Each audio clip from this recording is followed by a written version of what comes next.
Huzzah! We're here. And there's nothing out in the yard. Well, okay, I lied. There's a bird. There's a couple birds. There's one bird. And there's no birds. Alright, well. Get what you get. So Blaze, I see you playing Abiotic Factor over. Oh, is it Factor or Factory? Did it just happen to cut off the Y? Seamless. That's right. What's going on, Twisted? Twisted! I don't know if you saw, but Jordan... Or no, wait. I don't know if it was live when he did it, or he recorded it and he's about to post a video, but he had a little sit down with the guy that made Dolmenwood, so you might want to check that out when it drops, if it wasn't live. Just kind of came out of nowhere with that one. But anyway, Crab, it's super hard to find some that's not AI. It's getting bad. Getting bad. Or I guess it already is bad. Let's see.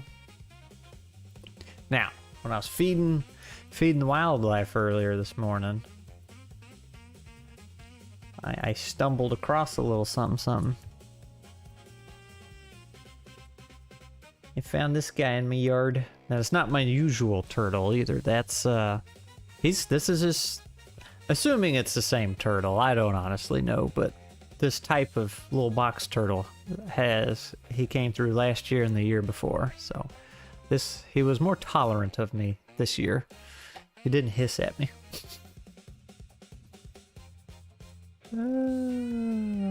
Yeah, kind of does, doesn't it? He was just good. I accidentally beamed him with some peanuts. I was putting him down and he was actually right there, right by that log in the picture in the fence. There's this little hole that goes under the fence. That's kind of where the squirrels go from yard to yard to get away from stuff sometimes. Sometimes I'll throw a few peanuts in there. And threw a few peanuts down in there and didn't realize he was sitting in the hole and just donk, hit him with peanuts. He didn't seem to mind too much, so he gave me a little bit of a spook. He did. But, and let's see. My regular turtle likes to try out accessories sometimes, so I think they were going for an emo look today. Abiotic Factor. Okay. I thought it was Factory. The dumbass let their turtles escape, and now we have invasive turtles. Ow! Local squirrel viciously assaults cute turtle. It was an accident, man. Just threw peanuts at him. Best game of last year, if you ask me. Of last year. Okay, well, I was gonna say best game of the year. I thought that was last flag for you. You gotta kill. What kind of turtles are you dealing with? I didn't know turtles could be invasive, but I guess really everything can be in its own way. Scientist barbarian build. Very good. Very, very good. Well, what's the next update? Big update for World Shapers. The next patch. When are you gonna roll that out? It is a turtle. It's two different types of turtles. Land turtle and water turtle. Well, I guess tortoises are the ones on the land, right? Chile doesn't have any freshwater turtles. All pond turtles can be invasive. Well, that's unfortunate.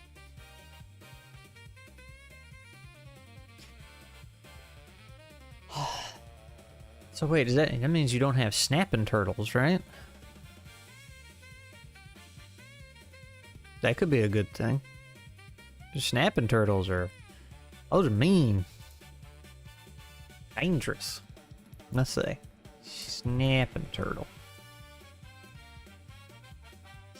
Sometimes things need to be invaded.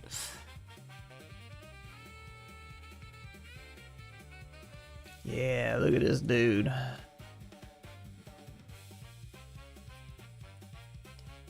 Look at that. We got these guys. Luckily, they're very easy to spot.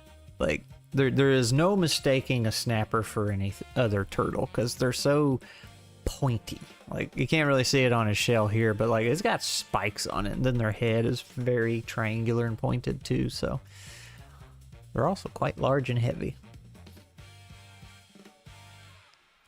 Reworking many of the old skill talents to buff them. Wow, also 5 new sub archetypes are coming. Dragon turtle, kinda. They do look like danger. Freshwater otters and their aggressive set. I've heard otters can be quite mean. Alligator snapping turtle. Yeah, those are the ones we have, right? Yeah. Definitely.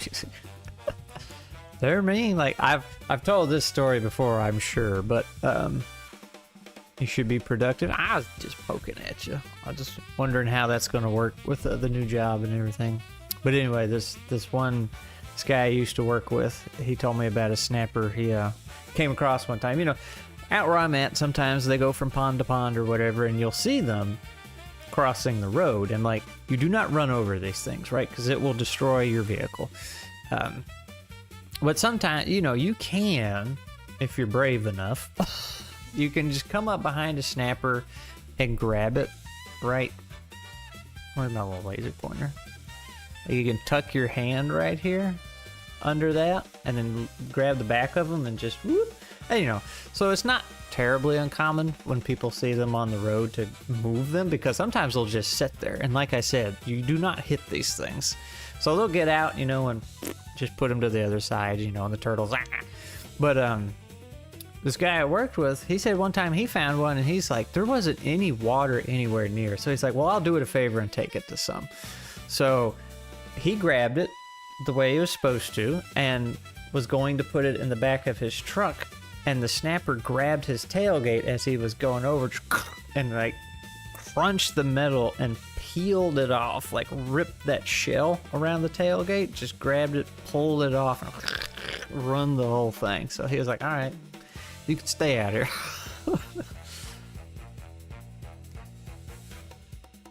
You took one of those home on a bike once? Well, I hope it was a little one.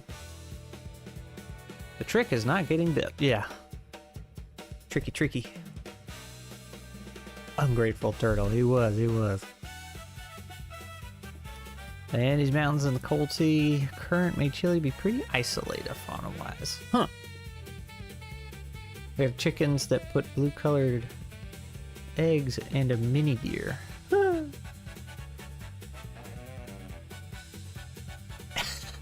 Glee dating advice. That's about a foot across. That's a big boy. These guys, I need a...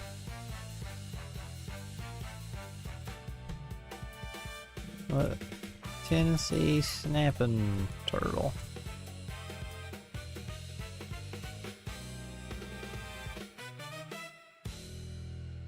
They're so fat looking.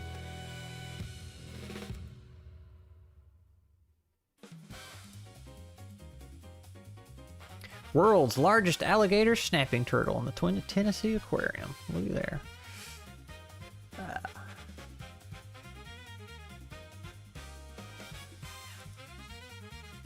I put this guy right here.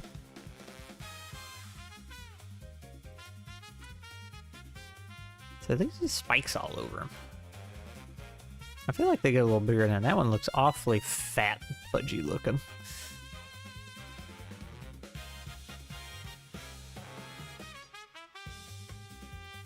%of all koalas have why am I getting spam? I've had it in the Golden Port Pond where I used to live out in the country. One of those ponds made by the cold erosion. Little chubby dragon, he really is. Nah, he's got it on his neck and you can see the ridges. I think there's something wrong with that one.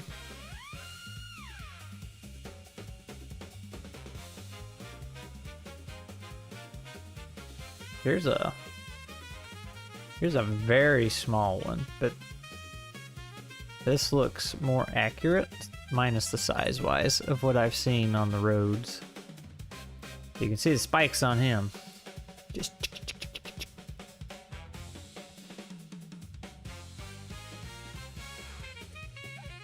anyway, what was I looking up? Hoodoo? How do you even spell that? Or I guess it's right there. There we go. This is more correct. Just jet black. A little pixelated, but that guy's also small, but it is definitely the right type. Anyway. Hoodoo deer? Is that what it's called? Bruh. That looks fake.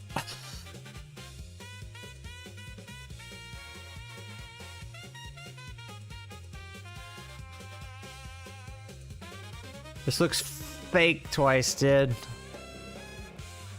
They don't look real. I mean, that one might be, who knows.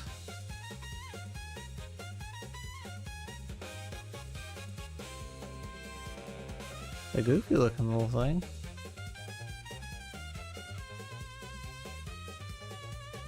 How'd you wind up with these guys?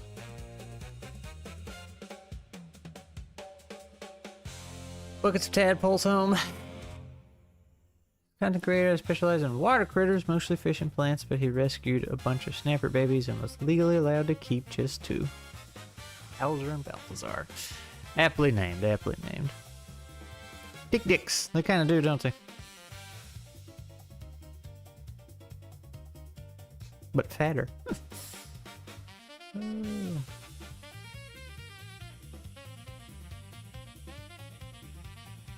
Your boss complimented your work today. Got your first big project assigned, so you'll be even less available for everyone.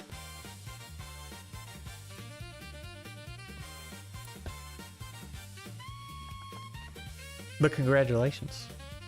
Let's see, somebody else did good at work recently. It was Wisp. Wisp got a little raise midstream one time.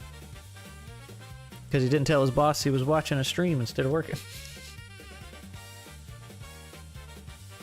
The Northern Poodoo, which is even smaller.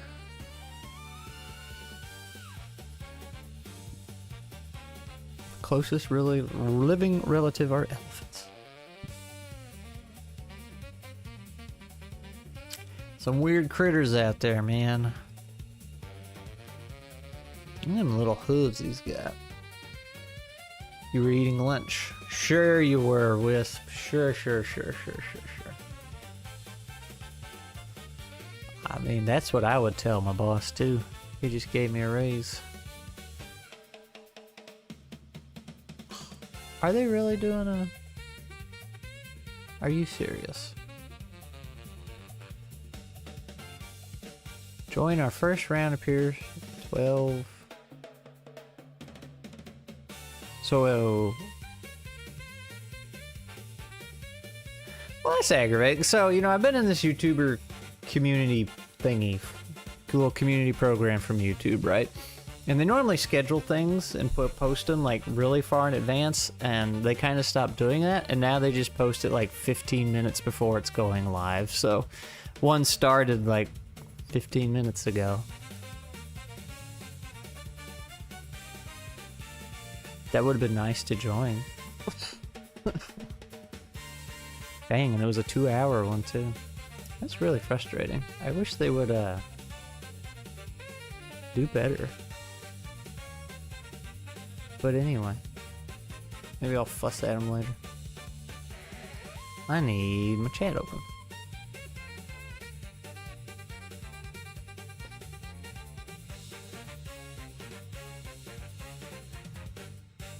Have they been helpful? The community thing is, I thought it was pretty cool. It was neat to get to socialize, network with other content creators, various different areas of expertise, I guess. categories and size. I think the most helpful was getting to see behind the scenes of YouTube, like how stuff works, because, you know, there's a skillion million videos out on YouTube like, this is how YouTube works, this is how the algorithm works, and none of them are right. Like, they're just all wild guesses. You know, everybody's just kind of shooting in the dark, so you got to see the inside look, and YouTube's like, no, this is how it actually works. They're fully grown, huh? Jeez. You could keep that in the house, man. It's the size of a cat. My cat, at least.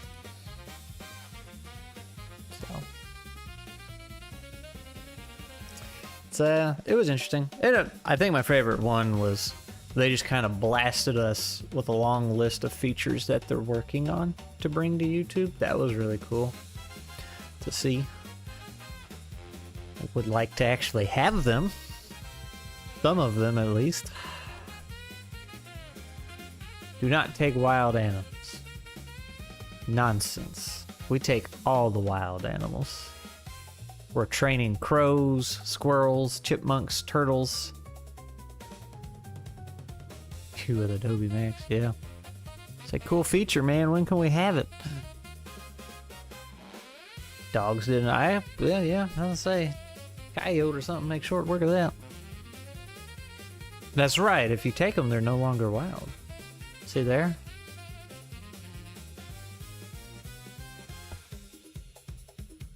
Training crows is a dream. Well, I'm working on some out here. They know to come by, at least.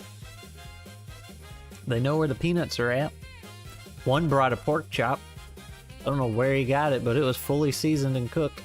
He brought it here, dunked it in the pond to wash it, and got to chowing down. So somebody was short a pork chop somewhere. Crows train you. Yeah, I'll say all the animals got me trained. Got me out there buying peanuts. I spend more food money on their groceries than I do my own. Speaking of, what am I trying to make, Glee? Stromboli? Some kind of mutant version of Stromboli? I keep thinking Stromboli is like a casserole dish. But it's like a sandwich. Finding seasoned foods under whack for wild animals. Yeah? I don't know. Crows are pretty smart. I feel like they see somebody out there grilling and cooking out. They know what's up. Red wrapped foodstuffs, yeah.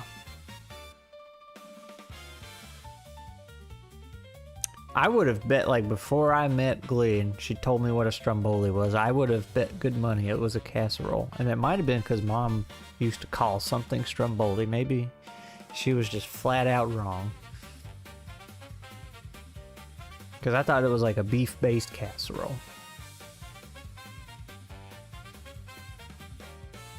Otters dunk their food for the salt flavor. Interesting, if true. Raccoons wash their food. I thought they were the only ones that really did that, but when I saw the crow out there dunking a pork chop, I got to doing a little research, and apparently it's not uncommon for crows to do that. Beef stroganoff? Maybe. But seasoned wolf or seasoned food for a wolf must be like flaming hot Cheetos for a Victorian. Imagine you steal a pork chop, you're gonna chase that high the rest of your life. Yeah. Say the birds be looking for the smoke. Who's cooking out? The office people got free pizza today. I'm not allowed to take it, but I kept seeing it when I went there to give water. Well, why weren't you allowed to? You're an office person, aren't you? They didn't let you eat pizza, but then told you were doing a good job? Sounds like you're being taken advantage of. Uh-oh.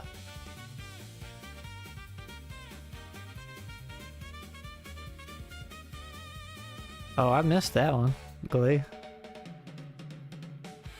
Oh, there it is. There's no more. There is... Ah! There's no one more in contact with nature than the white man looking for something friend-shaped. That is a good one, Glee.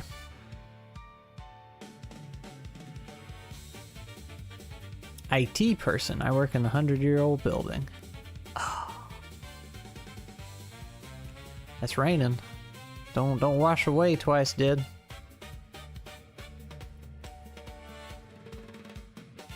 Don't wash away. I mean, you're an IT person, but like you still work there, right? So what's the points in Audacity?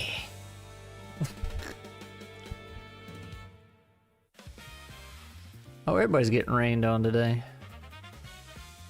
You're gonna get drinkable water. Dang, you got the crappy building. Hey, look at Glee self-promoting. For promoting me, I guess. Guess that's not self-promoting. Speaking of books, Sunday's my deadline to get it back to the editor. And I think it's safe to say it's not happening.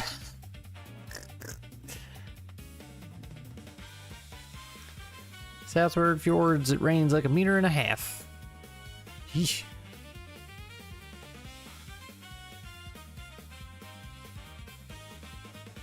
All that trash talk about bad editors. This is a bad writer all along. No, just a slow writer. I told you I could have dealt with a slow editor if they actually did the work.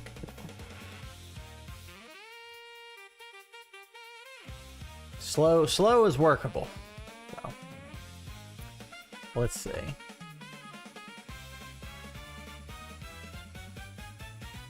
Let's see. I am so... Give you an idea what's going on here. So the story I sent was 25 chapters plus an epilogue. I am currently on my rewrite now that we've done the dev edit. I just wrapped up chapter 23 last night. So you're probably thinking, oh geez, you're almost done. No. So I wrapped up chapter 23, but as far as the progress I've made through the original script that we were working on, that was wrapping up chapter 15. So almost 10 more have been added in its place. So I still have 16 through 25 in an epilogue to do. And then I have to circle back and start at chapter 1 and go back through and tidy it up and make it not be terrible. Okay. And totally unrelated, this is something I noticed last stream. So I have the YouTube chat box over here, and it likes to randomly refresh itself. And when it refreshes itself, it flips over to the top chat. So we're still in the green, ain't nothing weird happening yet. But I don't know why it'd be doing that.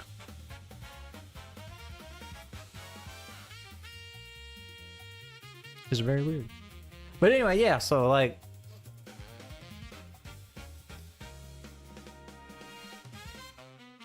top chat is worse than Amy. I really honestly don't understand it. Like I don't even know how it works. I've noticed when it's on top chat, if somebody's like doing multi messages, like it'll just take one from them. Scratch is working on his name, unlike certain old hippie. Yeah.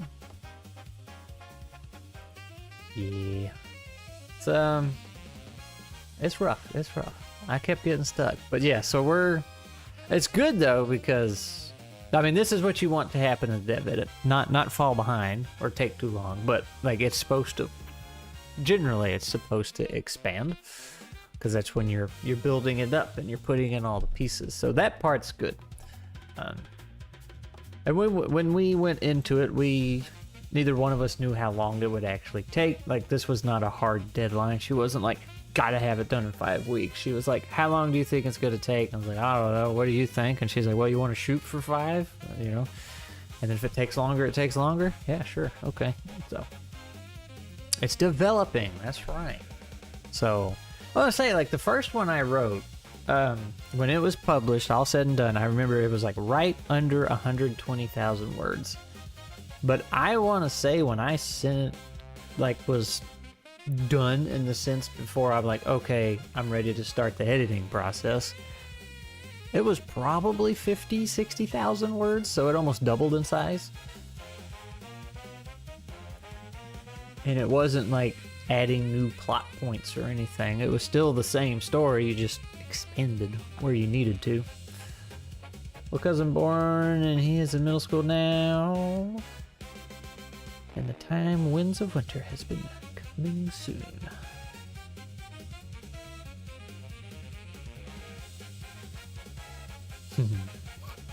Coming soon. Uh-oh.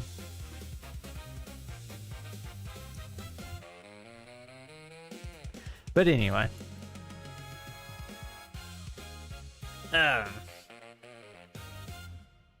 I wish I could have got it done in 5 weeks. I would have liked to have it done in 5 weeks because during that time period, I have barely been able to do anything else.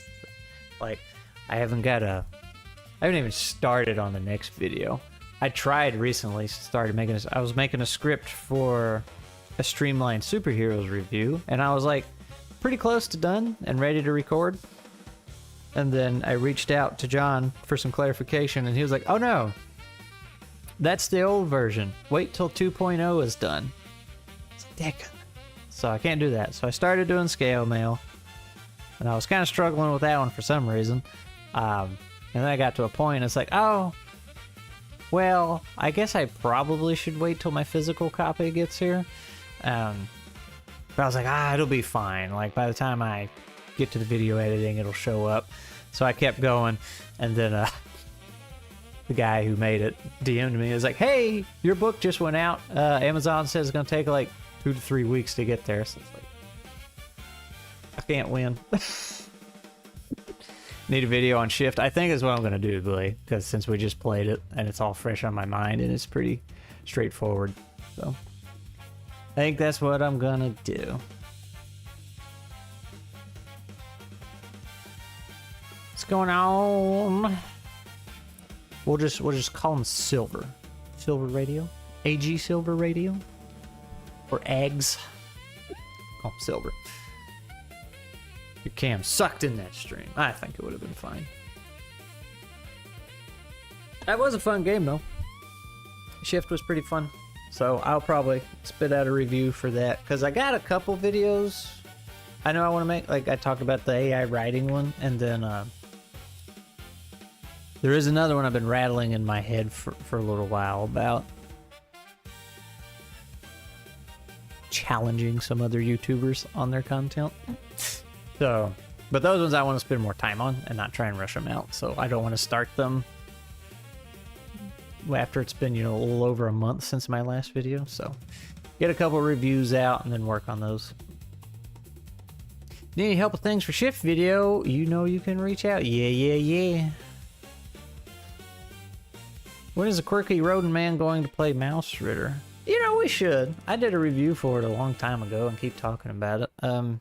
I would love for Craig to run us a game and stream it, but he's so hard to get a hold of.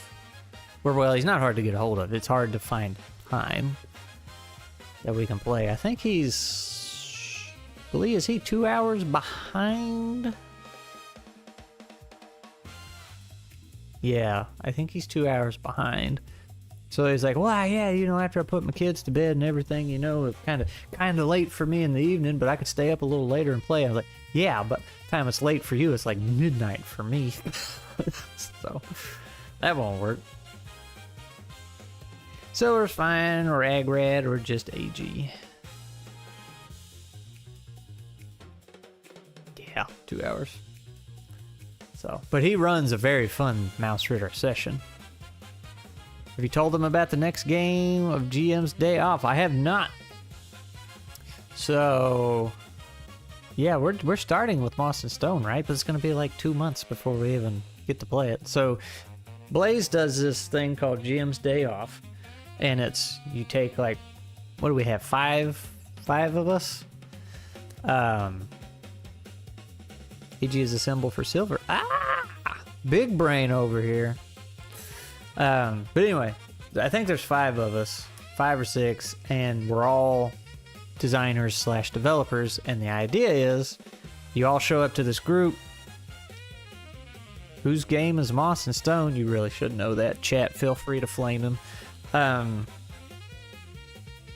But the way the group works is you have to play somebody else's game and somebody plays your game. So that way you can, I guess the idea is to get feedback on how it works and see somebody else run it. But love your videos. Glad to catch you live. What is that creature on screen? Hey, well, thanks, man. What'd you say that was? Twice Dead? A Pudu? P-U-D-U? It's something over in Chile where Twice Dead is. I had to go look it up. I was looking up turtles. Big nasty snapping turtles earlier. We have these where I'm at. So. But in my backyard I have these nice little turtles.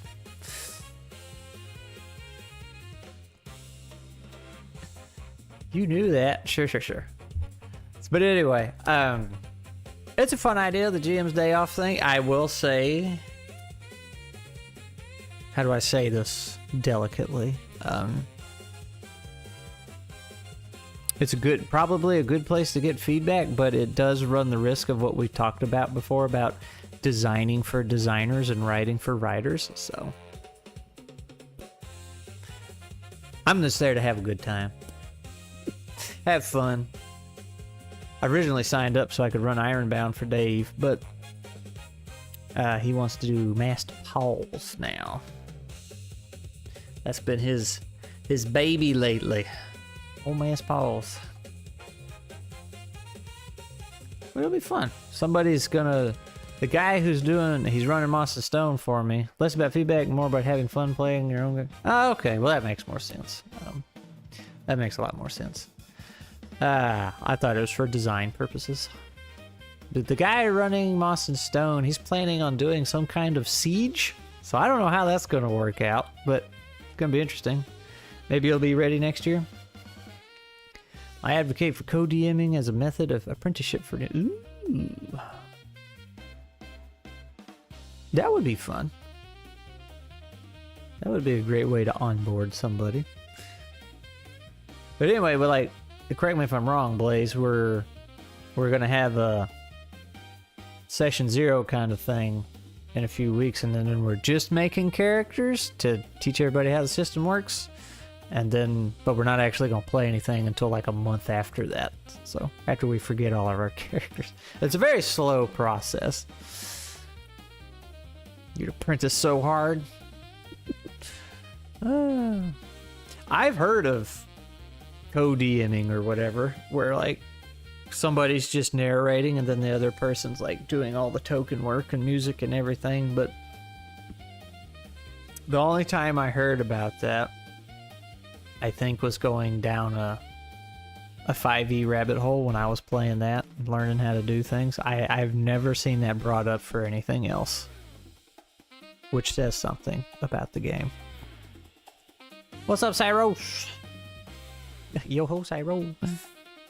It's slow because it's not always easy to learn an entire game, and the designer's life is a bit. That's true. And like, you're running somebody else's game too instead of your own, so you might be making a game entirely around co-play. Well, what about 7 Deadly Sins?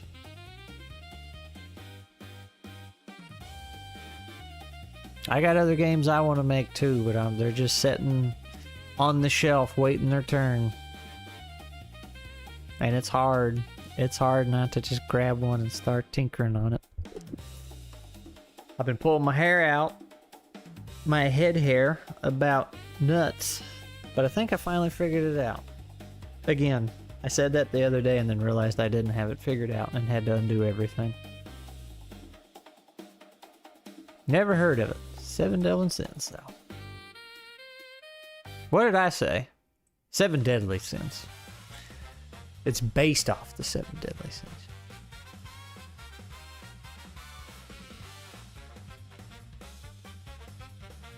Seven Deadly Sins is a really fun build around concept.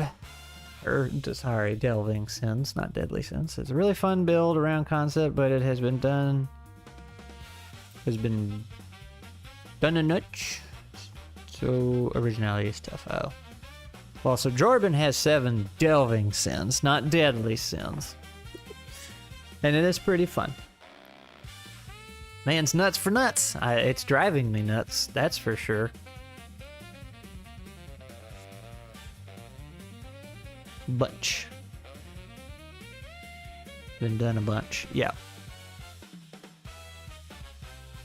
The apprentice GM would have the final say when the two disagree. The apprentice GM would have the final say when the two... Ooh, but the teacher GM would basically be an advisor and assistant who gets to look behind the screen. Very neat. Very neat.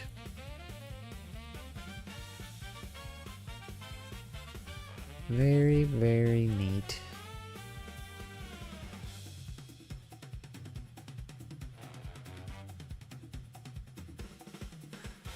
Alright. You want to learn? Hey, you run a game. You've run a couple of the Magic the Noah style games, Magic the Kraken. And they were very fun. We need to stream one of those. Now including level up power.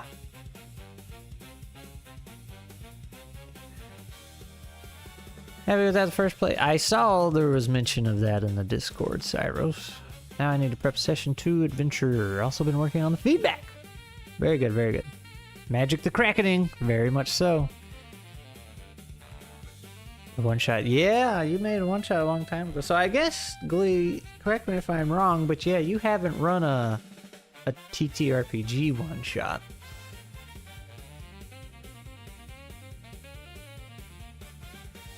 Right? Yeah. Get her to run a game of Tricube or something. Or Easy D6. I think Tricube would be a lot easier to handle. Quasimodo GM.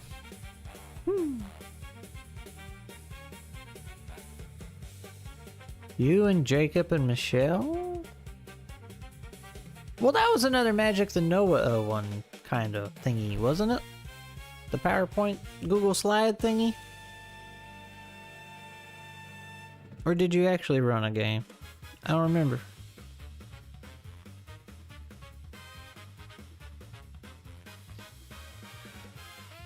I know not. I know not. But those little PowerPoint Google Slide games are pretty fun. I enjoyed the one I ran, where everybody had to draw their own stuff.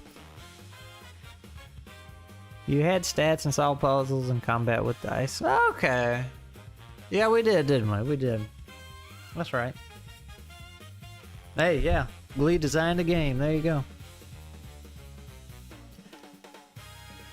I think the one I ran, I think you only had a die just to see how much you moved around the board. I remember the sand crack, and I'm just trying to remember how it worked. The mechanics. The one I did, everybody had to draw their items and stuff whenever they wanted to use something. And depending on the space on the board they landed on, they could get one that was already done, and then they could do one where they drew whatever they wanted. Glee, the designer on 2 fronts. Yeah, man. She's trying to get into TTRPG design, not in the sense like designing a game, but like layout and stuff. So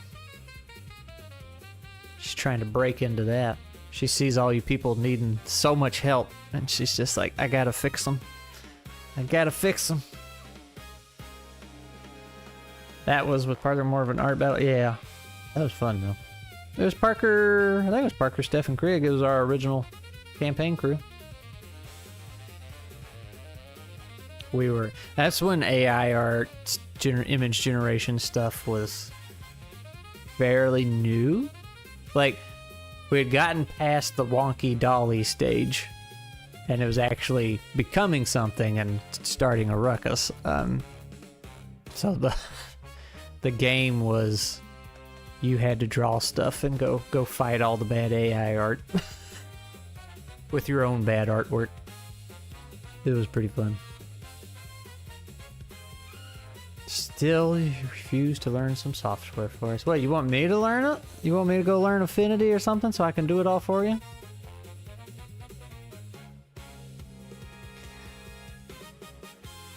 Here's what you made. Maximus the Not So Great, that was me.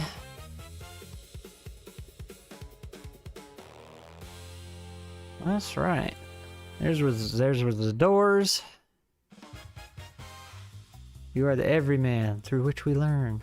Oh, okay, so you want me to do all the hard stuff. That's right, look, I had a sword. Oh, I can't move it. Alright. There's this weird puzzle room we were in. Obviously after we played, so it's a little weird. Yes, yes, yes, yes, yes. A self-sufficient squirrel. Look at there. Hi, chat. Ooh. There's the sand kraken was in here somewhere. Was this a limb? I remember here's the backhoe we made. Try and dig it up. Oh, she's moving.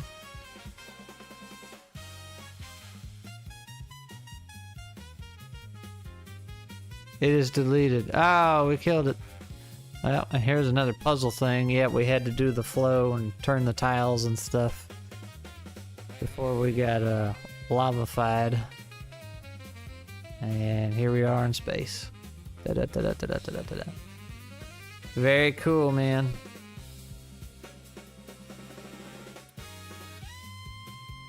Yep, yep, yep. It was fun. It was fun. Hanging out with Glee, the hard stuff. I mean, sometimes, you know. I'm sure I'm difficult too. Probably more frequently. Like when I spend all day, 7 o'clock in the morning until midnight, working on nuts or something. I'm sure that's healthy and fun to be around.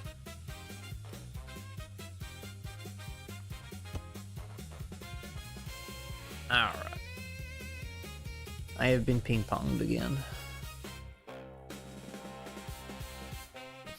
He loves me. A scene-based minigame. Scene-based minigame-based game. That's pretty cool. Yeah. I mean, let's see if I can find the one I did. I remember I had two documents. Like I had the GM one and then was copying stuff over to what they could see.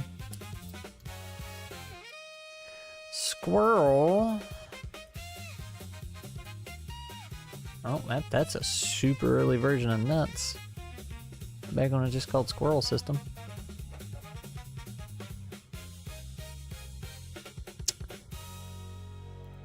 Here we go. I think this is it. Oh, did Parker do one too? Everybody did one. We all jumped on this bandwagon.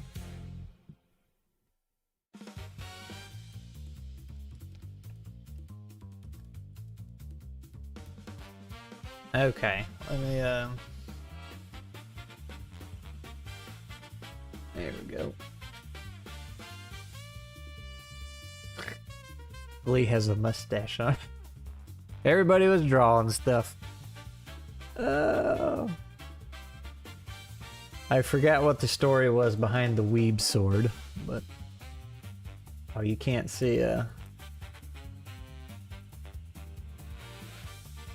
Why can't I grab all of that? There we go. The Acme gun.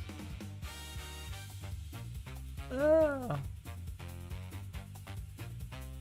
Good time of day to all you fine people. I'm going to show some dough a bad time. Ooh. I got some dough rising now too. Good luck with that. Alright, yeah, so. Oh, that's right, Parker. You can barely tell what this is. It was It was a D6, but every side was 6. Oh man! And here was the board. So like you would roll, you could decide which way you wanted to go, I think. And you'd roll whatever size die. This green one, that meant you got a pre-made item. The blue tile, nothing happened. The orange tile, you got to make one. I forgot what the white skull was for there. And what this purple one was. Maybe that's where you started. But you had to land on the boss tile. So, you know, you just keep going around till you actually landed on it. Player drawing shenanigans. Yeah. Where is that? So this is what they were saying. Now let me hop over to the DM screen because I had all the stuff. If I do this, hi, it did flip over. Okay. Oh, there it is. Blue tile is a scene. That's what it was. It wasn't that nothing happened. Purple. Oh, you healed on the purple one. You could, yeah, okay. Green. Right, okay. Icons were one use. So these are the things, these were the pre-made ones that they could get. And they were one use. Got an angry naked dwarf as an item. The Mega Buster, Magic Bean. The skull's where you died? Okay. So these were Tactical Goblin. These were the bad guys. Like I said, that was the bad AI art that they had to fight. There's some more. I think it all ended up being these guys. But anyway, the blue tiles, they were just random scenes, and this is when they would get in fights and have to use their items and stuff. So it's just very basic, you know, goofy stuff. It looked like a Mario level. Of course, in a room full of chests.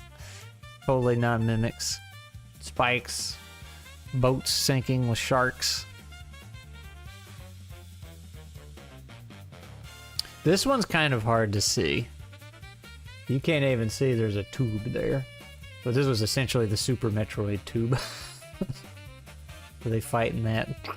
There was fights and there was also like puzzles and stuff to do too. So I think this was all supposed to be lava.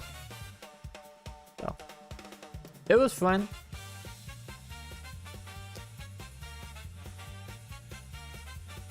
Oh, you needed a key to get to the boss too or something. Always need a tactical goblin. I agree. You fought every single mimic. Probably. That's the one I did for him, though. Let's see. Apparently, Glee has the one Parker made. Let's turn PowerPoint off. Oh, no. She says she made this, not Parker. Yeah, Parker won, though. I'll say this is the other one. We did a lot of drawing in this one. This one was a fun one. You can tell Glee's artwork is infinitely better than mine. You made it. You did. Yeah, this one we like drew parts of stuff and then combined them as the story went. And we had a giant Duracell battery. Oh, man. I have Gatling guns for feet for some reason. And Parker was some kind of Pikachu thing. Apparently, I set everything on fire. Oh. There we go. There's scrap coming out of the ground. And the drawing time got shorter each slide. Yeah. Oh, we combined. We fused. Or did I win? There's me everywhere. Anyway, we were accruing points. And that's how you won after you completed the story. It's already too hot. I agree. It very much is. That was the boss. Oh, that was a good time. We need to do more of those.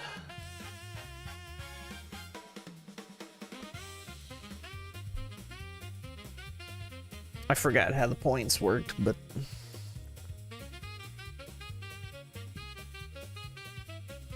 need to play more of those. Need to play some Moss and Stone. I need to schedule some Moss and Stone. I guess we could do that right now. Let's see. Have a look at ye old calendar. Points were convinced me. Yeah, well, it's like each time we did a drawing round, somebody could win. I felt like it was kind of like how those party games normally go. You know, where you send in like apples to apples. You know, everybody puts in their thing and then the judge has to pick one and it's whatever they find to be the funniest, right? So, but I think you had tiers, like how creative was this or how good was this? How well drawn was this? So it wasn't just an all or nothing thing. Like you could still be accruing some points and catch up. Let's see. Can't do Moss and Stone Saturday because I got a nuts game. Old Demon Jim's gonna run it. That's why I was pulling my hair out, because I had to get it done in time for him. Quiplash? Quiplash? I don't even know what that is.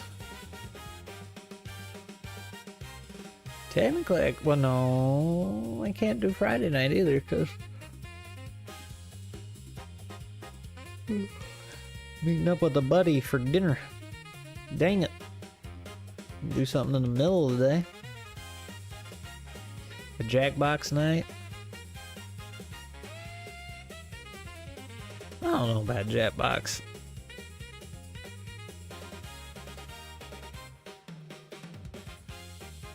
I'm a party pooper.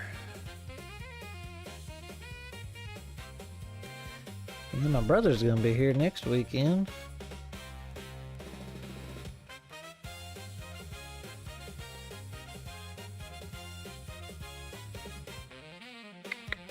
I don't know when I'm gonna do anything, guys.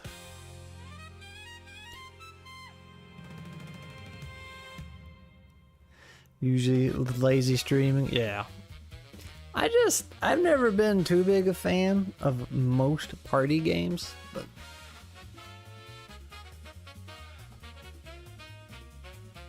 some are fun, most are not for me.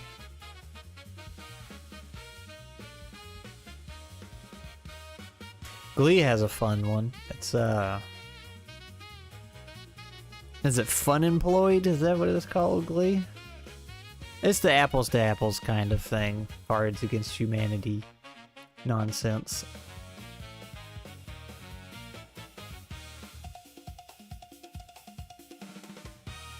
Anyone else gonna enter the one-page game jam? I didn't know that was a thing. Friends all answered scrap to the prompt, most likely to break your heart. Yeah. One-shots are the best party games, I agree.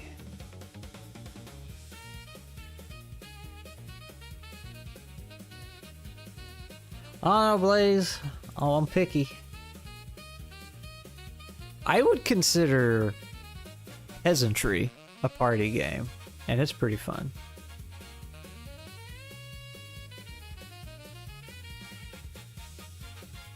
Shared it on the Discord. Well, when and where?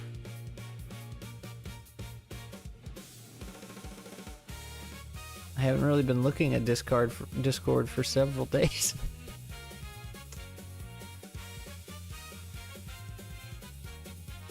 Oh, because I've been, like I said, pulling my hair out. Giant exploding pie.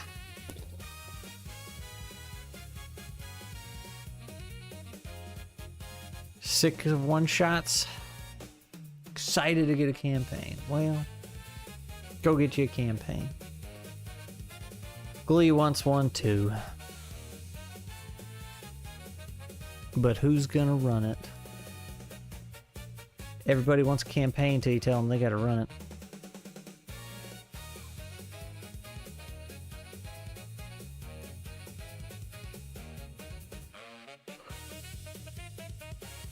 What kind of campaign? A ttrpg campaign. Super serious. No jokes allowed. I wouldn't mind trying some like 3 to 6 session things, but time, man. Just started some new medicines. Uh-oh. Made life wonky.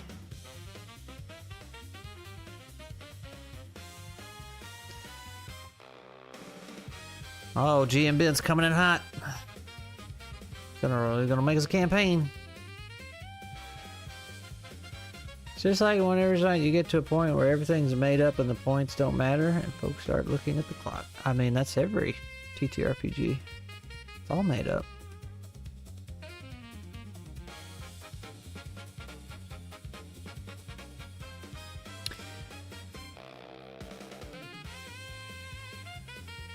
Just like in every one shot, you get to a point where everything's made up and the points don't matter.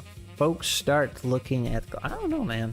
I haven't had that problem. Or maybe I'm not paying attention.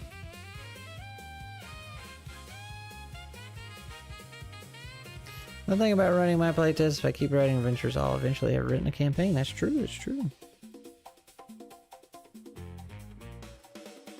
I like the way, so Mustache, the Great Mustache, when we were at that EcclesiaCon, he was running, he had a system he was testing out, and he had two sessions, time slots, 2 different games he was doing.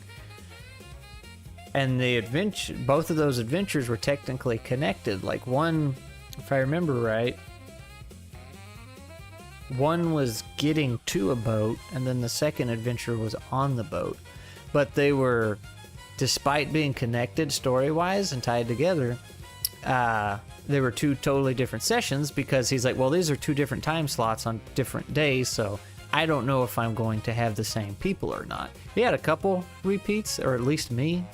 I might have been the only repeat, but it was neat that even though there were 2 different sessions and games, essentially, the story went through both of them with 2 different, completely different parties playing them.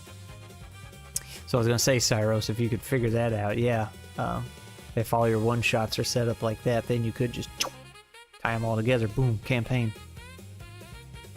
Inner Helper wants to run a campaign for y'all, but Realist tells me that I'm already running too many games. That's true.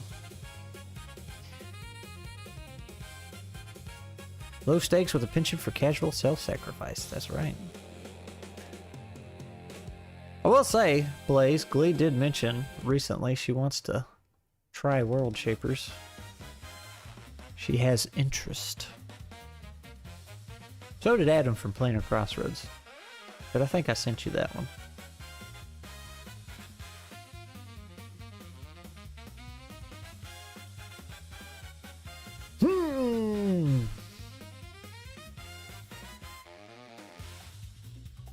She was intimidated by character creation. I was like, just tell Blaze what you want. He'll make it for you.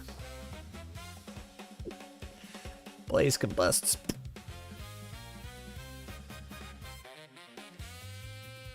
I do have a campaign I'm sitting on because I had it set up.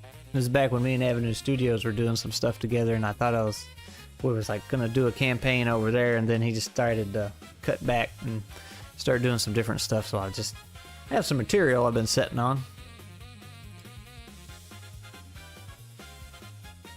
3-session campaign. Whoa. Gotta give her a one-shot first. Make sure she actually likes it.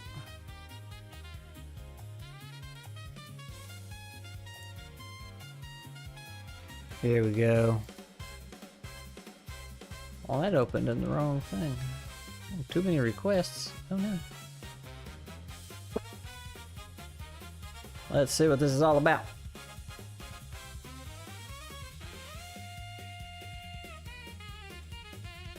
One-page jam. Any award-winning game jam is about making new one-page tabletop. I want to know, do you guys remember the contest that happened last year sometime? Like everybody was submitting their TTRPGs and like the winner got some funding or something. They got help from all these publishers and stuff to help them finish their game, publish it, and set up a Kickstarter and everything. I want to know the aftermath of that, like how all that went. 'Cause I sure ain't heard beans about it. Go focus up. Ah, we're going back to the second monitor. We've been demoted. Entire rules-light role-playing systems on a single sheet of paper. One-page RPGs are often easy to pick up and learn, which I would argue against. I argue the lack of information makes it more difficult. Because everything's so skimpy to fit on one page. Submissions must be fully playable. I've just had a bad experience with one-pagers. Because they're like, roll die, make something up. Like, that is the rules. It's like, I didn't need a one-page for that. Post puns. Depends on the font. Submissions must be made during the jam period. No old games reposted. Hacks of other systems are fine. Laser and Feelings and Honey Heist are popular examples, but to be sure to credit where necessary, multiple submissions, so games can be released as free, pay what you want, or with a price tag. Please send me a copy so I can review the content which breaks rules, blah blah blah blah. Label explicit. Generative AI tools may not be used to create any images, element of images, or text used in a submission. Except for translation. No hate speech or bigotry. Dang it. There goes my idea.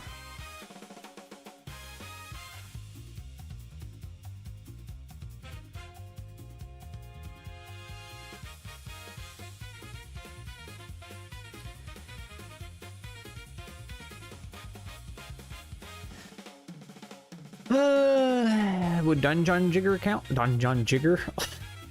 Dungeon Digger count? I guess it would. Should. It's a full system, right?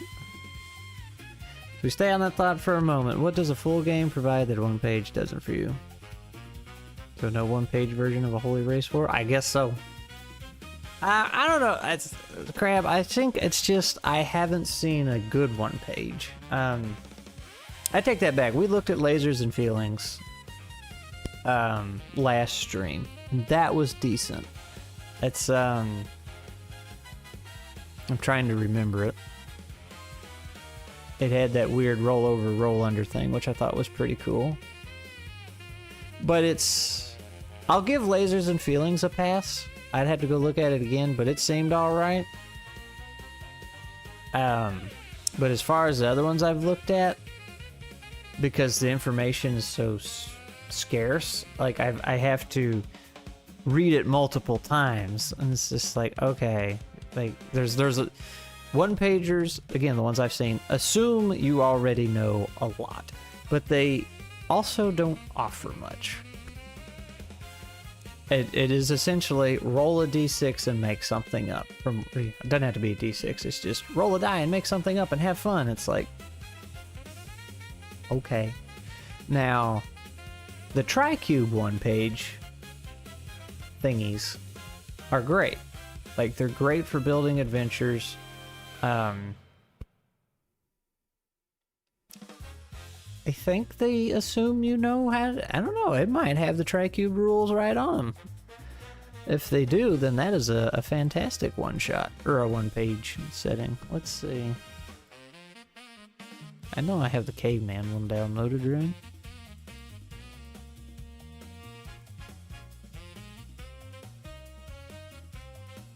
One page, most of the one-pagers I've seen. I'm trying to read and talk at the same time. It's not working. TriCube Tales, one page. Here we go. They just seem like a gimmick. Like, they're not a fully fleshed out thing. It's like, nope, let's just see if I can fit this on one page. Like, that, it seems like that's the whole goal, right? Which I get, it's a one-page thing, but so much gets lost in the process, I feel like. And I'm not a guy that needs a lot in his TTRPG, right? Like, I don't need mounds of lore, and I don't even need any lore, but I want some mechanics that are interesting and work and go a little bit beyond make something up and have fun. You know, when you boil them down, or just playing make-believe with varying degrees of rule structure. Some say playing House was the original RPG that is naturally emergent in childhood. I mean, that's true to an extent, but like, a game usually implies there are some rules to make the game work. Now, how many, how few, that's always up for debate, but it is a role-playing game, meaning there's some kind of structure there. And that structure might just be roll a d6 and make something up. But I like a little more than that. So let's see. This is a Tricube one-shot. Each player creates a character. Choose a trait. Agile, crafty, brownie. Select a concept. Select perk, quirk, karma. Resolving if a player attempts something risky. So this does have the basic rules. The GM picks a trait. Karma and resolve. There you go. Yeah. So you can fit Tricube on one page. But I will say it does leave a lot to be desired. Or it leaves something to be desired. Because like you read these rules and it's so condensed. You feel like you're missing something. And you're very unsure, whereas when you have a full manual, you know, it provides examples and further explanation and stuff.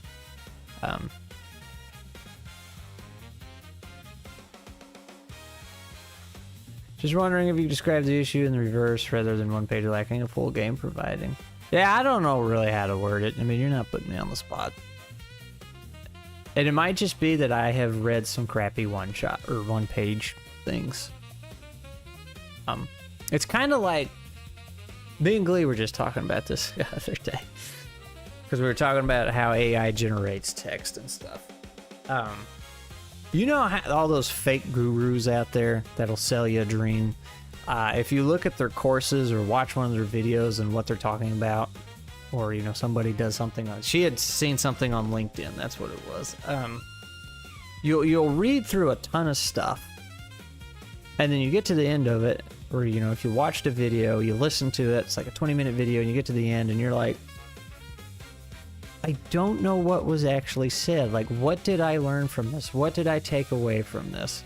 And you go back and read it again, or watch it again, and there's just nothing there. It's filler from front to back. You feel like an idiot because you think you're not comprehending what's being told to you. But in truth, it's just that there is nothing there to comprehend. It's all nonsense. It's all filler. And a lot of the one-pagers I have looked at, that's what it feels like. It's like, yeah, I feel like there is a concept here, but there's actually nothing. There's nothing solid. I feel like I'm going to have to fill in all the blanks and do a lot of the legwork and come up with something myself. Most self-help books are being it now, probably. But that's what I was going to say. That's what AI generative text is really bad at doing. And we've talked about it on stream with the DQ example about how to generate a bunch of text but not actually say anything. Self-help gurus and shambles. Just out here in the car with my Lamborghini. in the garage. But what I'm more proud of is these bookshelves. Knowledge. The OG. The OG Fake Guru.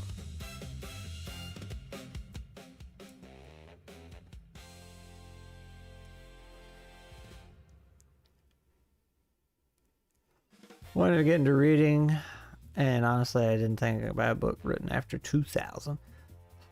I mean, I was like, yeah, but can't blame AI for a lot of the bad books out there. A lot of them are just bad. And to be fair, there's a lot of bad books before 2000 as well. I mean, there's a lot out there. See Deathbringer launch today? Nope. I thought he made Deathbringer years ago. Or is it like a relaunch with Steven Glicker over there at whatever that Pokemon spin-off thing is for Pathfinder? I know they teamed up. There are good ones. And it's also not so much just good or bad, it's just what interests you, right? Because, you know, everybody and their brother, well, not everybody and their brother, but a lot of people argue that Shakespeare is good. Not a lot of people are arguing it's fun to read.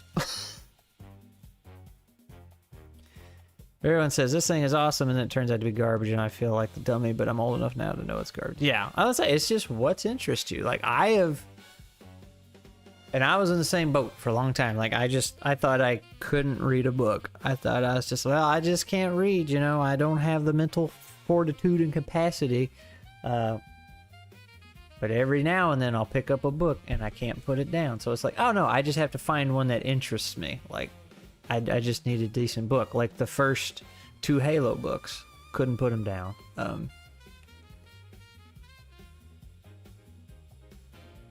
The Ender's Game was one I read fairly recently, and it was really good. It's just, and that's the thing, like, I think there needs to be less shame, both for the reader and the writer, when you don't finish something. Like, it's okay. If you're reading something and you're just like, that's not for me, you should just be able to put it down. Like, the reader shouldn't feel bad, like they can't read, or they're too dumb, or you know, they're insulting the author's work, whatever the case may be. It's just like, no, it's not for you, and that's okay.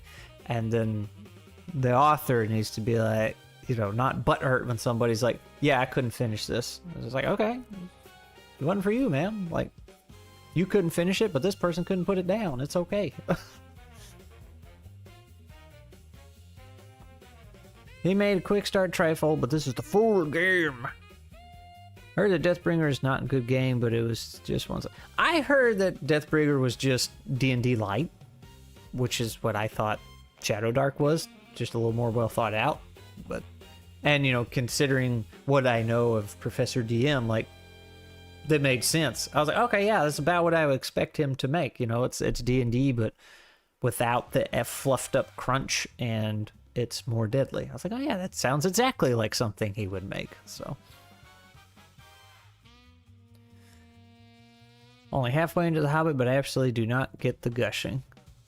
So I will say, when I read The Hobbit way back in high school,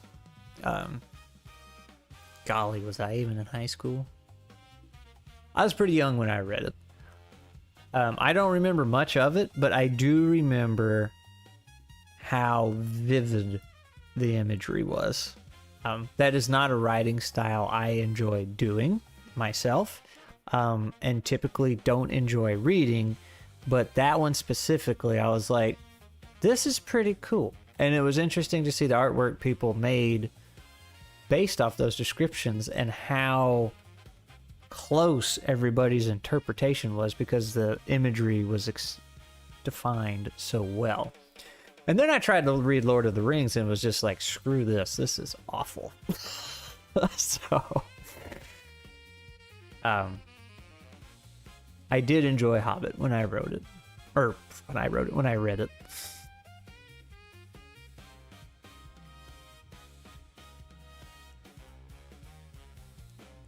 It gets better later culture that yeah, I don't. The it gets better later is not a valid argument.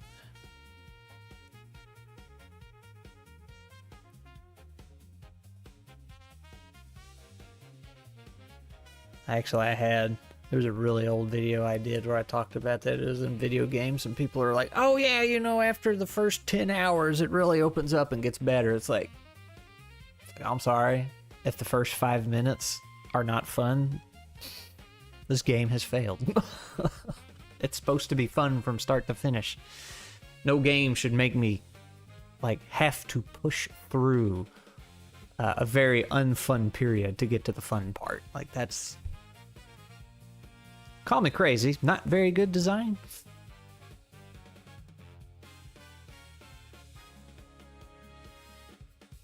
Do you happen to know the Book of Three, Chronicles of Perdian? Nope.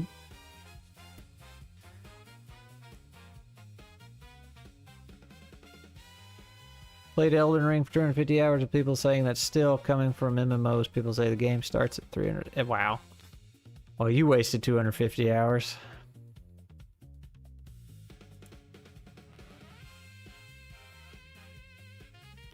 You ever had a ttrpg like that? I always thought the Call of Cthulhu 7e chase rules were a bit like, what, where you gotta like get used to them or something? Like some games do have a learning period or a learning curve. That's a bit different.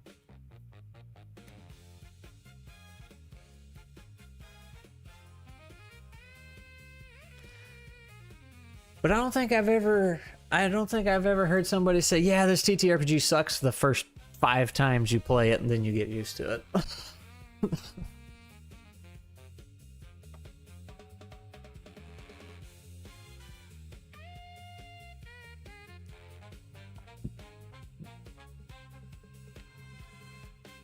Electrum Archive felt like that. Never. So, our mouse ritter boy Krieg, he ran us a game of Electric Archive a long time ago. That was super fun. But yeah, I didn't understand much of it because I remember reading through like the player's book or whatever. He shared something with us that wasn't the full document. And I remember reading through it and just like, I am confused. And he's like, it's okay. I'll explain it as we go. It's like, okay, good.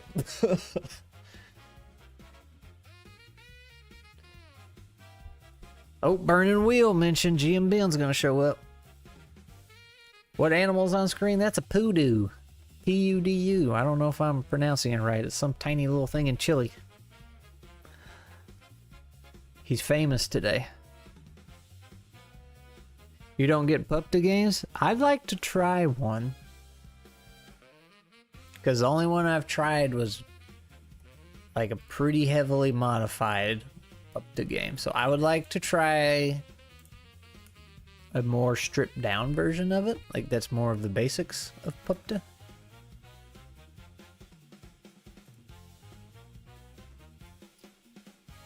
Burning Wheel doesn't get fun till about 25 hours in. See, that sounds terrible to me.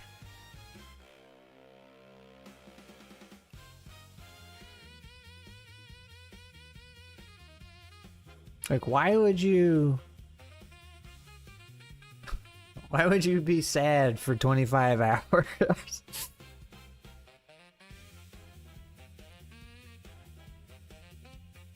Root. I need to read more to run through it. I think I have Root. Everyone's favorite TTRPG, no one plays. Oh.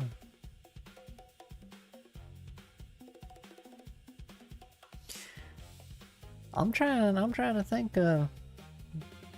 if I've ever heard somebody say, yeah, it sucks at first. I've definitely heard people say, yeah, it will be a little overwhelming at first, but you'll get used to it, which, you know, that's the learning curve, right? Like, I can understand that. But Root mentioned, Bogman shows up. Root is pupped. Oh, okay, I didn't know that.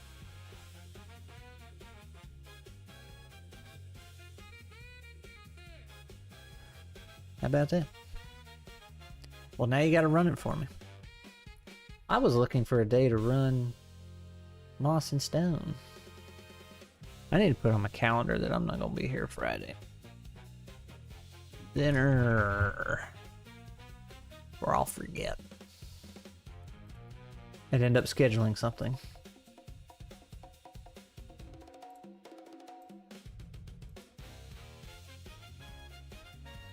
And there it is.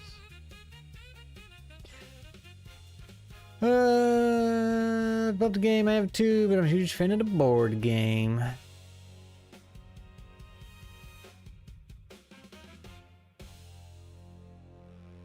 Six or seven, ayo.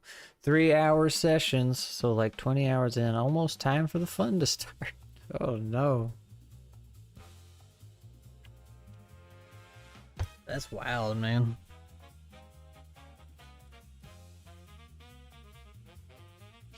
Absolutely wild.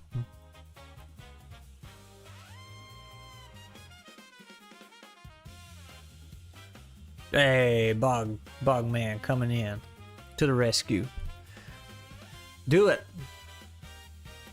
Show us how it's done. How about Tuesday night for a Moss and Stone game? That's a problem. Who wants to play Moss and Stone Tuesday night?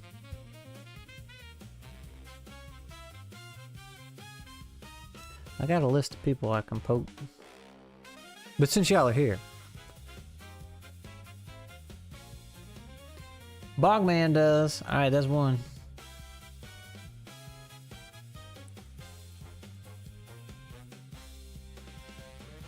Well, we'll put his name down.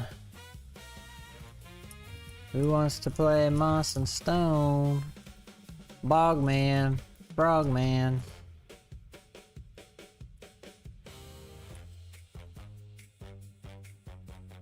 Ah! Crabman. As a fallback. That one word or two. Wisp. Oh man. Wispy Wisp. Whisper. Glee. Oh man. I say if I get Wisp and Glee in here, I'm gonna have to come up with a new map.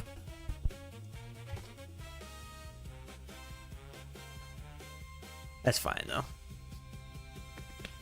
Alright, well there's 4 people. I hit my limit. No, I still need to finish up that the Twice Dead Swamp map.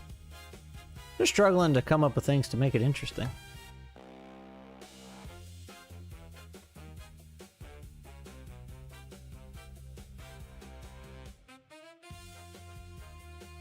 We'll make it work. We'll make it work. Thrice Dead when I get done with it. Actually, we need another one. Crabsoft is the fallback, man.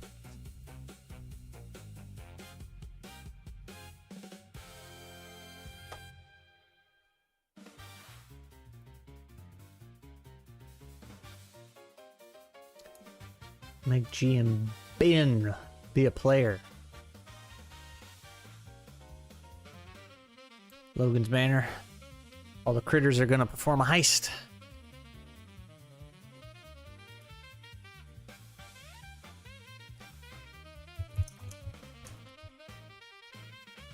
Ben is a fun player. I've only been at the table when he's the GM.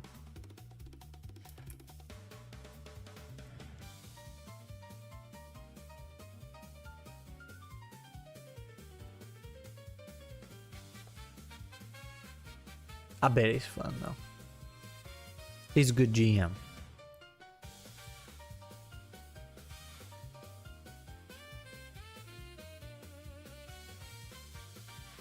Tuesdays after July. Well, no, this is next Tuesday. Player Ben. Oh. I got a hand folks. I can't get anything right today. A handful of folks I can ask, so it should be easy to find one more. Matter of fact, where is my list? Could bring Zach Zaney out. Jordan. I don't think he'll be available though at that time. I want Meredith to come out and play some more. I ain't heard nothing from her.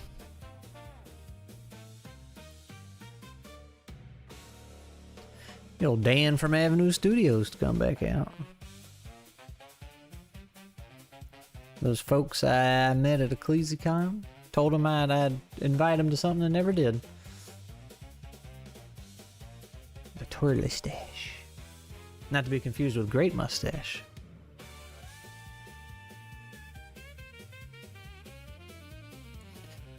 Get old Dave come out. Old Davy Jones.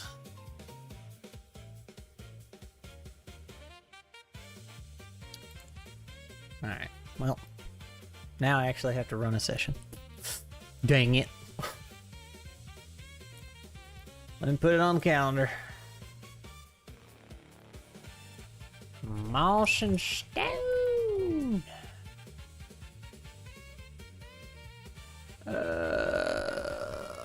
Bogman. Wisp.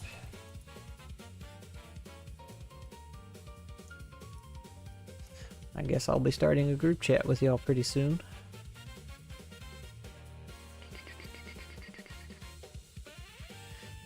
Jenner Carey from order. Oh yeah, we could get the blind bard in. She likes EZDs. That's a good call. And I think her evenings are pretty good on Tuesday. Excuse me. I'll give her a poke first.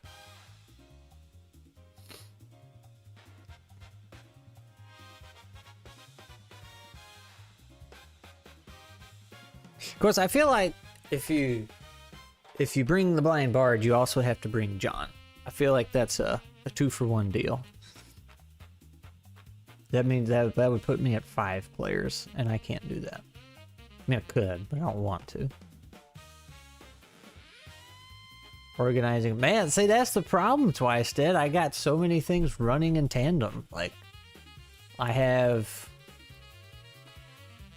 supposed to be making a YouTube video. I got the writing responsibilities. I have people waiting on nuts to get to a workable state, or, you know, farther along. People are waiting on Moss and Stone, so, like, all these projects running together. And I'm not running at all. I'm back here passed out. Oh. It's a struggle. Lion Bar and John play and Etten, 2 heads and 1 character. Hey. Like they could be the corrupted class, the Whisperstone, like fuse 2 of them together. That'd be funny.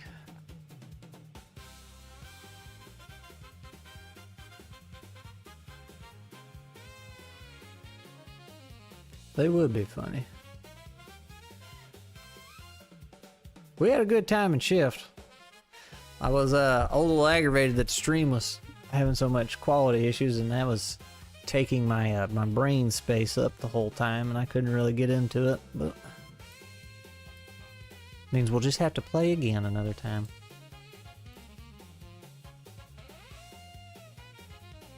Got some good meme faces out of it. Y'all memeing me.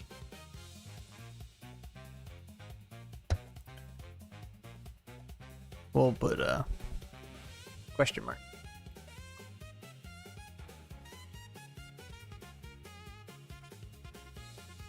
10 out of 10 as a player. Yep. I liked it. I got to use a smoke bomb.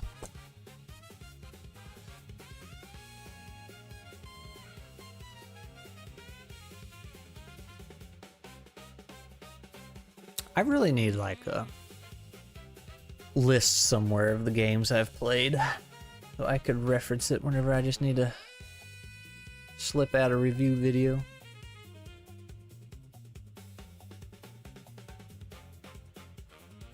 I don't know why I was struggling with the scale mail script, because like these are usually the easy scripts. It's like, oh, I know exactly what I want to do. I don't know if it's because like I had an interview with a guy and then a play test with the guy, And then we had another get-together / playtest with the solo side. It's like, well, now I feel like I did everything already, and there's nothing left to review.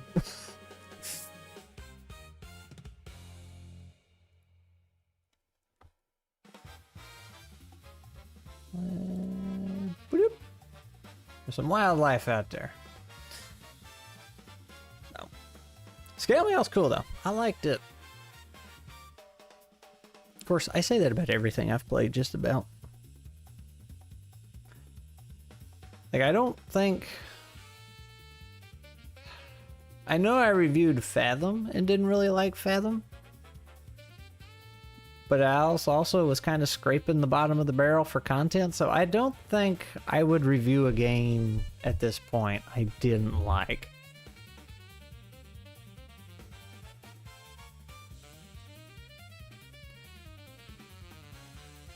What made it better than a one-page? Well, it had, you know, an actual system to it, its own mechanics and rules that made it unique.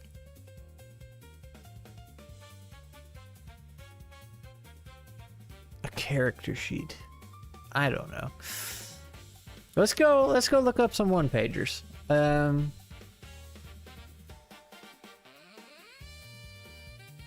you guys ever watched, I think it's like Matt McMuscles or something like that. He's got this series of trying to find the worst fighting video game. Maybe I'll do something like that, but it's me trying to find a one-page system I actually like.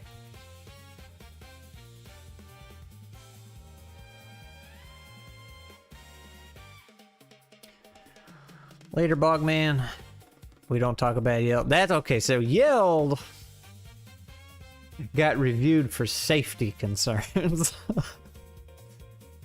Like, that one came across my plate. And also, when I looked at it, their first edition, I was like, oh, this could be fun. So I had expressed interest in it to the community.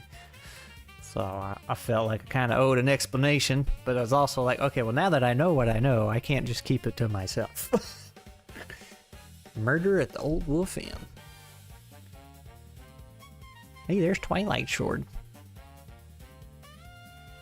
There's Twilight Sword again. Core Rulebook, Lands of Radia. Well, anyway, is there a category that's like one page? Core, supplements, maps, RPG accessories, media, magazines.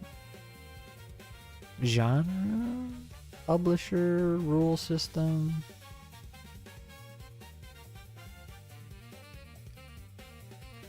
That mecha one? Yeah, we did look at that.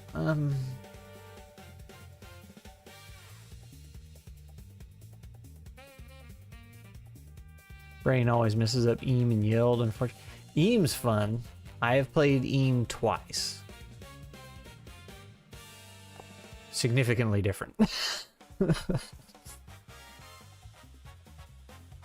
Huh. Do they not have a one-page category?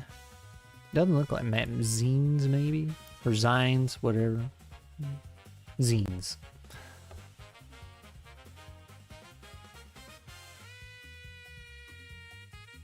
What happens if I just put one page?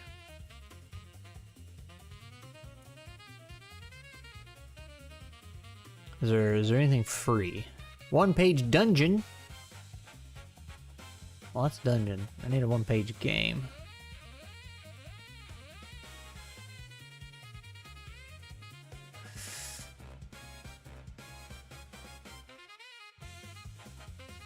Emily is Away is a video game about texting. Whoa.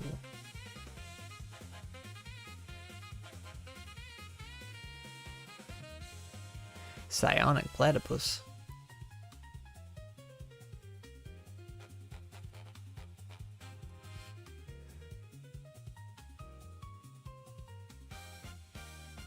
This is a one-page print and fold pocket mod zine. Suitable for use with OSR, so it's not its own thing.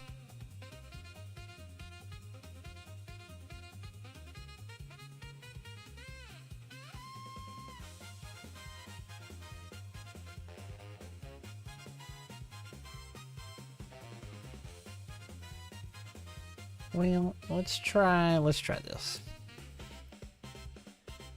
One-page TTRPGs.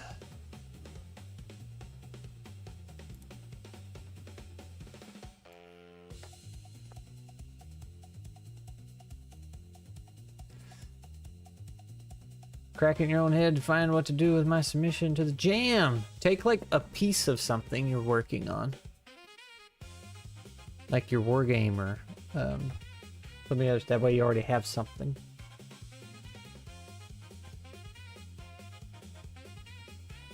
A silly one-page TTRPG.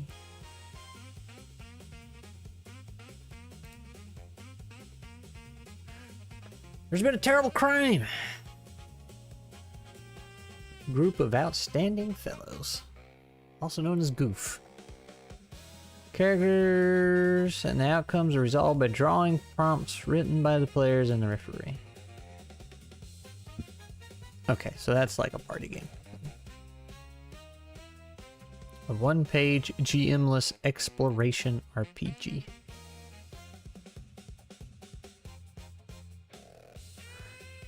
Characters. Create a character. Names.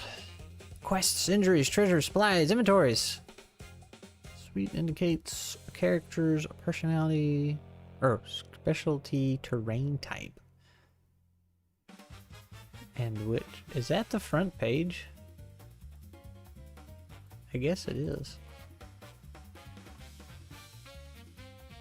Name the quest. What are they looking for? Treasure. May trade for items or other effects. Max 6 supplies. See, that's what I'm talking about. Like, it just throws you right into it, and you're getting all these names and stuff, and it's just like... Create an island. Place a joker in the play area.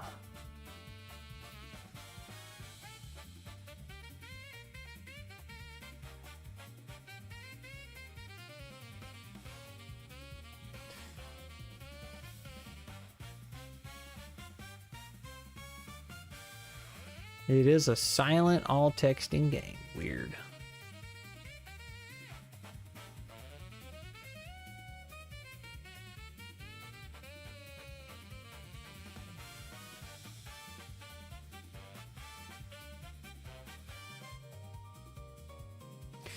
Yeah, so that's what I don't know if it's too light, Ben. That's my problem, or it's just so crunched together that it's so poorly explained because you only have the one page.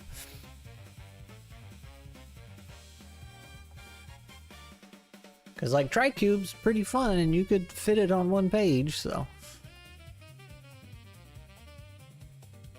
But instead of doing that, he made a book where things could be explained in more detail and fleshed out.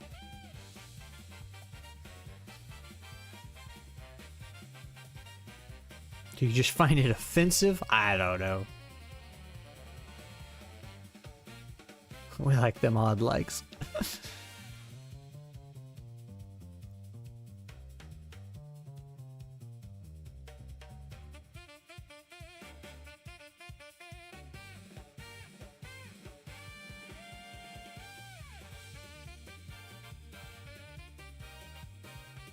Maybe it's like the exposition dump at the beginning of the book, but then there's no rest of the book. Yeah.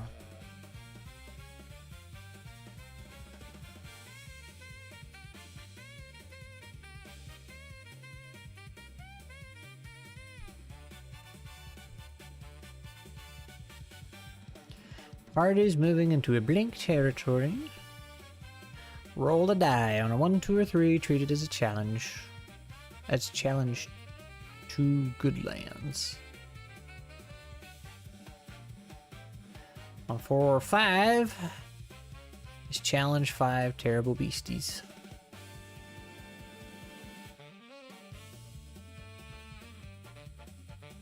Okay, so that's down here.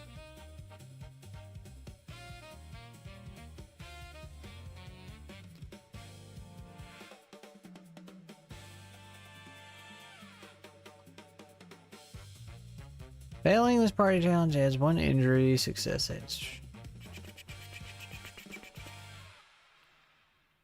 Should probably go to bed. Probably. Kind of late, isn't it? Was it like 9? No, wait. I know exactly what time it is. I don't, but I can look. Because I have it in my world clock. I have Germany over here. It's about to be 10 o'clock.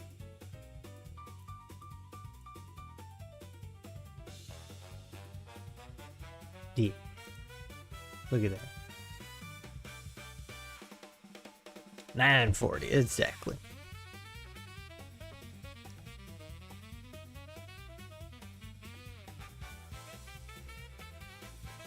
Ordinary office job.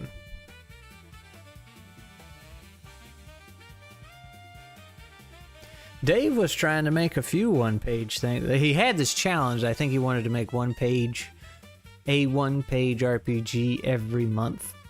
And then he made like 2 or 3 of them, and I think each and every one of them expanded into something else. Later, Blaze. And that's the thing. It's like it's hard to fit a decent game on one page.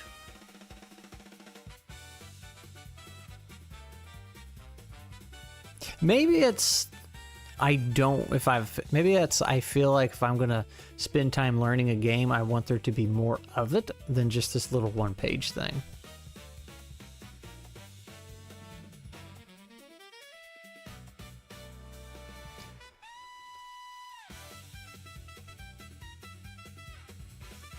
Do we have one that's like not silly? A one-page RPG of gears, time, and fate. Well, that sounds edgy. Let's check it out. Deep within the mist-choked city of Mistwind, the time tower ticks and dreams, governs every heartbeat, every second, every century. You are one of its workers. Is this AI written?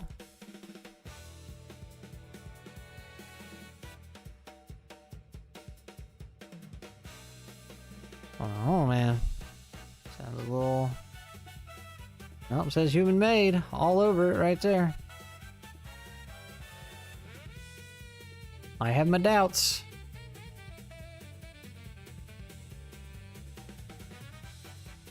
Sure doesn't sound like human made, but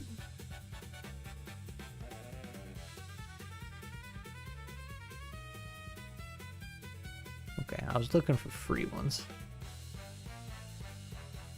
One-page horror game.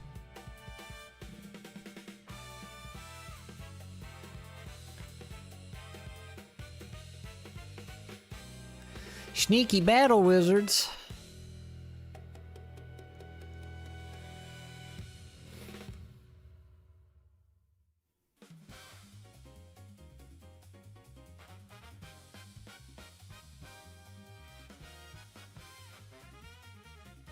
You wouldn't download a goat.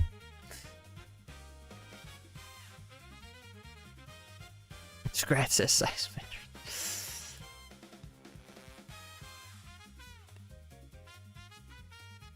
And you can't lie on the internet? Yeah, that's true. That's very true.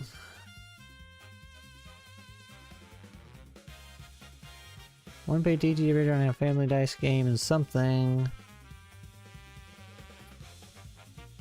Tiny Mighty. One page setting agnostic 2d6 micro. Well, that sounds like every game.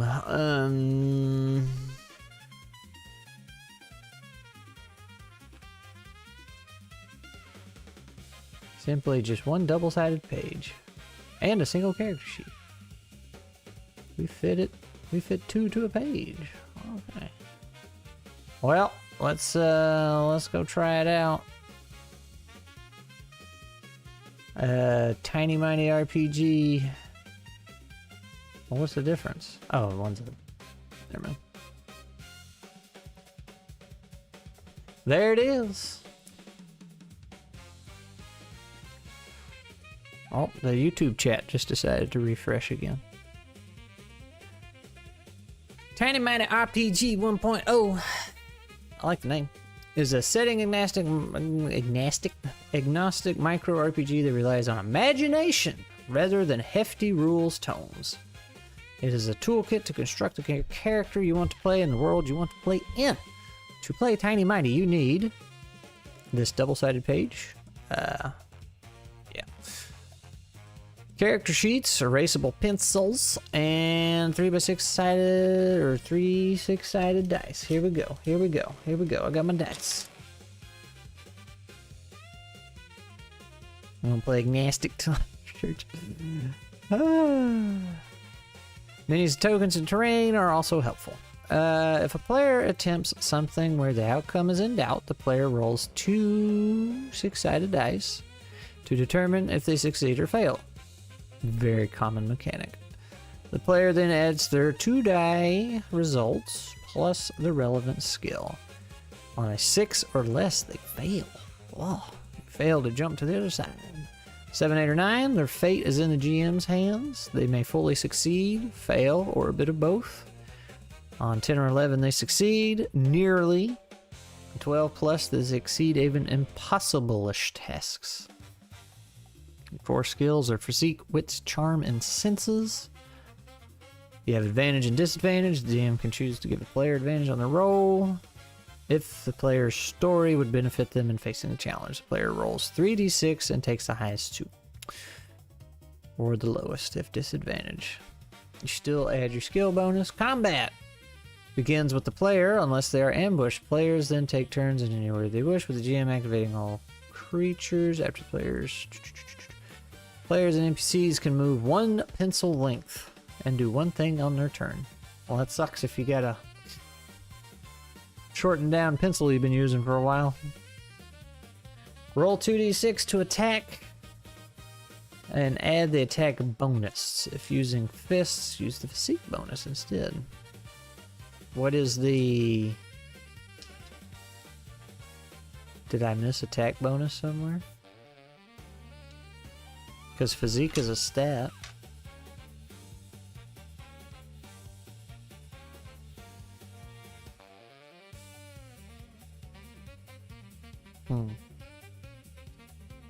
On the chart. How am I getting to it? This is not laid out super well. That's another thing about the one pages. It's like you only have so much to lay out, or so much space for stuff. That other one we were looking at was like that. It was just stuff was everywhere. Where was I? Different types of weapons may be handled differently, like rolling disadvantage when shooting a bow point blank, or punching someone with heavy armor. But they are resolved the same mechanically. Once the attack is calculated, the target's defense is subtracted. Once the attack is calculated, the target's defense is subtracted from the attack, and the remainder is the damage dealt.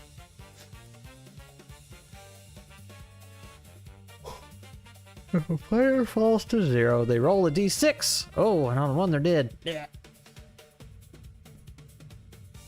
Disadvantage? Well, that was earlier. That's you roll 3d6 and keep the 2 lowest. Yeah, 3d6, take the lowest 2.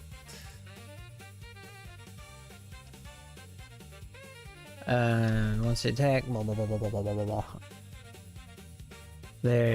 Otherwise, they are unconscious. They will forfeit their next turn.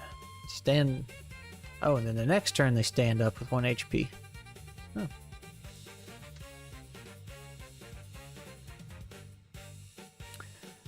NPCs and enemies add 1 bonus to all their non-power rolls. What is a power roll, you might ask? Don't know. To all their non-power rolls, attacks, and skills. Unlike players, they die at 0. A balance table for combat is below. Net difficulty should equal number of players plus number of levels gained. Would you like a 0.25 difficulty? One turn, 3 defense. What does a number even mean?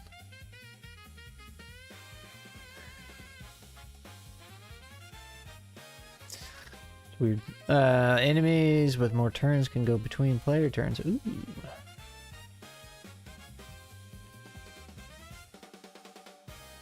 You know, I would like not a 0.25 difficulty. Special thanks to Questing Beast for creating Maze Rats, which Tiny RPG was inspired by. Oh. I don't know anything about Maze Rats. I've heard good things, I think, but...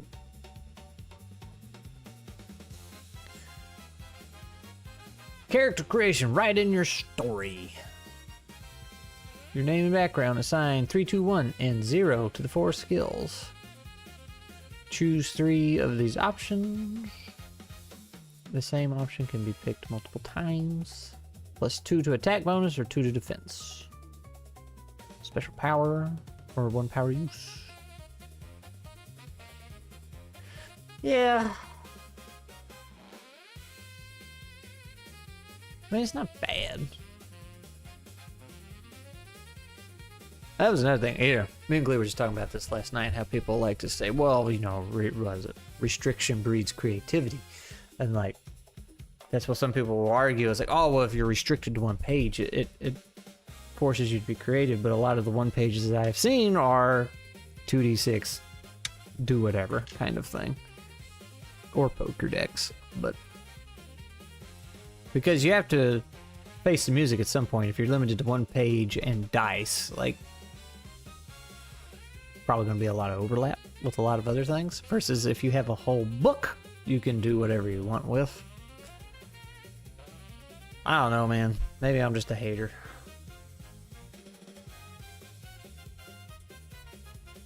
My one page uses all the dice.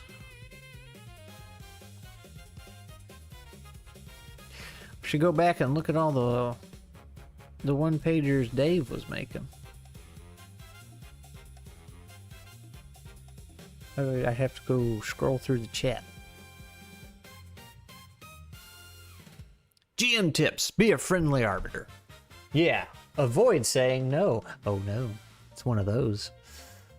So long as the player's request doesn't seem that unreasonable, instead of saying no, require an impossible-ish roll.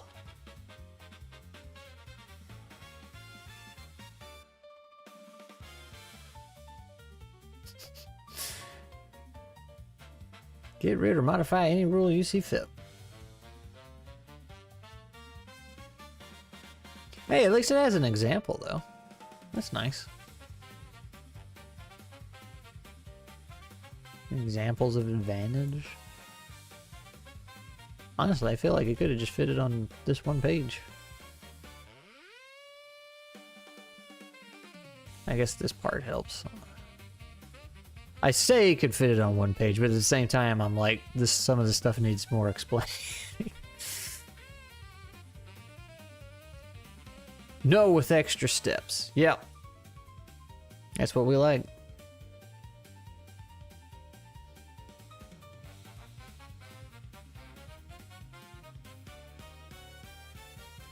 Narrative permissions. Boy, I am struggling today, and I ain't even been drinking yet. Narrative permissions is all you need in my game. If the narrative supports it, you can try it. Keyword try.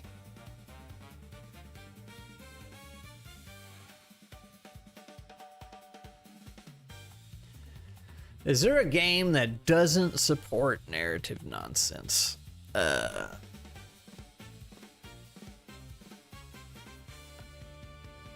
Like doesn't support it as in doesn't want you to do narrative nonsense?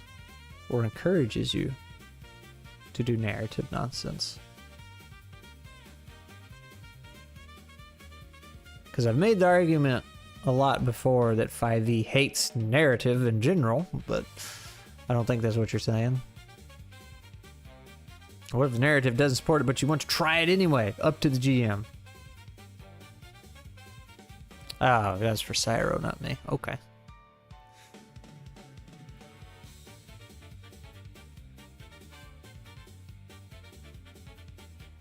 I don't know. So, like, to self-promote here a little bit, that was kind of, well, not kind of, it was the whole design philosophy behind Nuts. It was it came out of frustration with 5e, like the way the narrative was. I got tired of players just being able to snap their fingers and undo the narrative that was trying to be told because they had all these weird spells, blah, blah, blah, blah, blah, blah.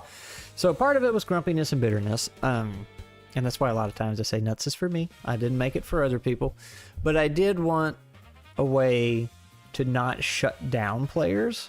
And, you know, I didn't want to just always say no. But like when they wanted to do something on a 5e scale, whether, you know, if they wanted to be that 5e player, I also learned that, you know, just find the right players and any game will be more fun. But since I had already started the process, I wanted to finish designing it. But the idea was you have this resource, your challenge dice, and it's like, okay, the GM can, they don't have to say no. They can say, yep, you can do this silly thing if you're willing to commit the resources to it.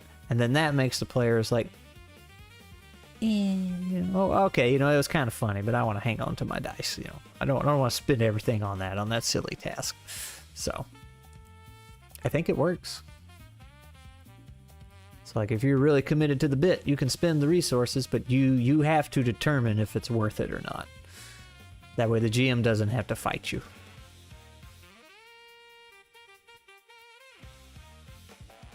Narrative shapes the mechanics in my game, so if it's narratively tough, the target number is high. Like a scenario where the narrative supports what you want to do, but the game says, nah, it is not possible in the narrative. It's just, if it's not possible in the narrative, it's just not possible. To make more right players, yeah. I would say, like, you know, it's kind of on that meme bell curve, you know, and I was at the top for a while. Oh, 5e sucks, and then finally drifted down to the sage end of it. It's like, play whatever you want. But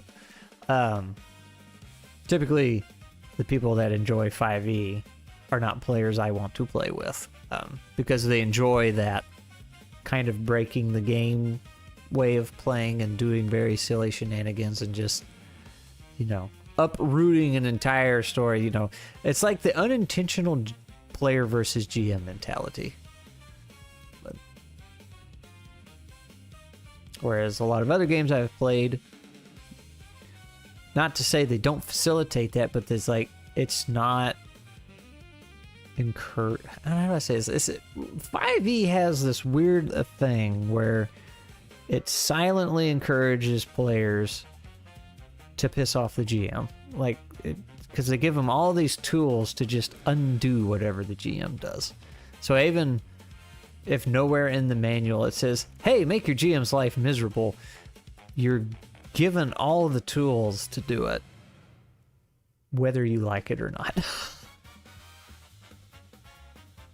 Whereas, and I guess you could call that poor balance, but whereas all these other games I've been playing, that's just not a part of it. Like, players are given tools to survive and be the character, play the character that they want to play and be who they want to be, and the GM is given tools to run a fun adventure. User error. Oh man. Is that why my YouTube chat refreshed again? Surely a proficient 5e GM has no problem with any of the abilities. I get that a lot, but only in the rings of 5e fans. Like, people who play other games are like, no, that's a 5e problem. It really is. It's like, you can come up with solutions, and old Grognard said it best in one of his old videos. I think it's his most viewed one. It was like, 5e requires 8 hours of prep for 2 hours of play, whereas other games require 2 hours of prep for 8 hours of play. So,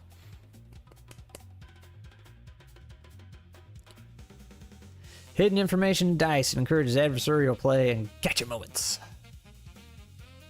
I'm debating if I want to upgrade my paladin's armor from a chest plate to half plate. It will increase my AC by 1, reduce my movement speed by 5 feet, and will cost 10 to 14 gold, depending on GM ruling. I thought it was like 1,500 gold or something. Or wait, I'm thinking... No, I thought that was the plate.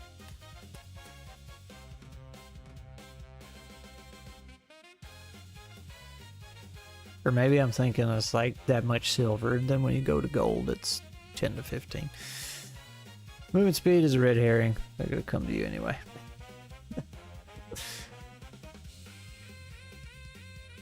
Man, we had a cleric, I think, in the first campaign, and when we started out, her AC was 18. It was so silly.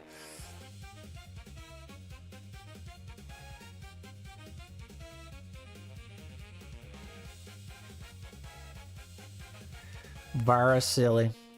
Hey, you know, you bring that up and you're like, hey, this is silly. This guy has 18 AC and everybody else is like 14 or whatever. It's like, oh, well, use magic spells to target them, you know, so they have to do saves. Well, magic saves or whatever you call it, instead of armor saves. That way, even if they pass, some of those spells still do like half damage or something. And it's like, okay, then what's the point of the armor? Like, it's just such a cat and mouse kind of game.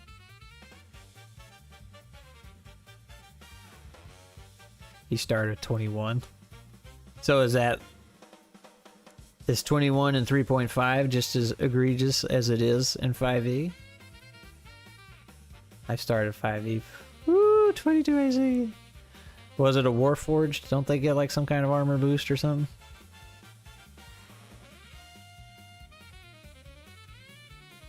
Poor Terrence, I wasn't wrong.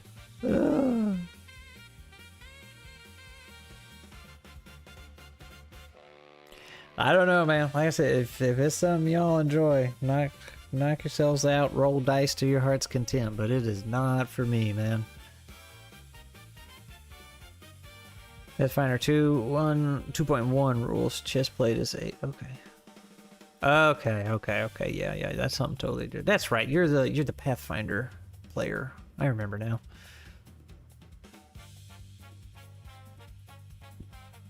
I think one of my problems with 5e is that you're either totally fine or super screwed, and there's no gradient.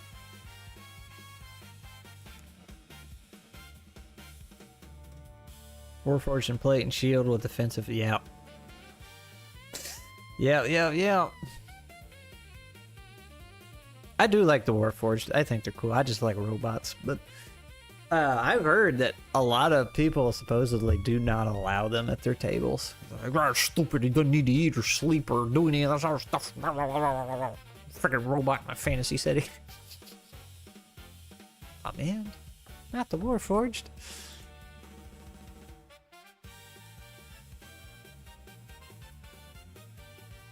Not the Warforged. Man. But imagine being in control of the universe and bitching about base racials. The GM says I can just buy the missing pieces. It's 10. If I have to buy a new set and sell the old one, I pay 18 for the new. And pawn the old one for 4. Net loss 14. Silver's over there counting them coins, man. Financially savvy adventurer. Got even sillier when I became an Elder's Knight, so I had a +5 in their buck. Oh, gosh. They do. Yeah, they do. But see, that's my thing about, like, well, one of my things about 5e. So, people get mad about, some people get mad about the Warforged because, like you said, it circumvents a lot of the survival aspects. But, like, that's that entire system, I feel like. The game will come up with these rules and challenges and things for you to overcome, and then instead of giving you abilities to fight against it, they just give you abilities to remove it. Like the Warforged, it's like, I don't want to worry about survival. I'm a robot. So that's what I kept running into when I ran 5e. Like nobody was challenged. They just, I just do this thing and undo it. Your playtesters are 5e players. Oh boy, they came into the game with a 5e mindset, found out the narrative forward rules weird. I bet. But we're happy with the level of mechanical crunch. There you go.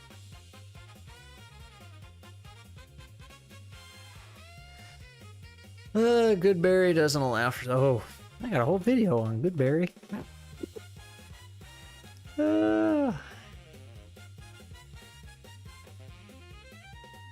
3.5, you could just grab +6 with combat action. My character currently only has about 15 gold. How is gold hard to get in Pathfinder? I mean, I guess it really is up to the GM, right? Because I don't know if Pathfinder has baked-in rules for looting. Of course, I couldn't tell you if 5e had any either. But the rest has already been spent on equipment, potency runes from armor. My character also has a horse, which also needs equipment. Dang. Silver is a big-time adventurer over here.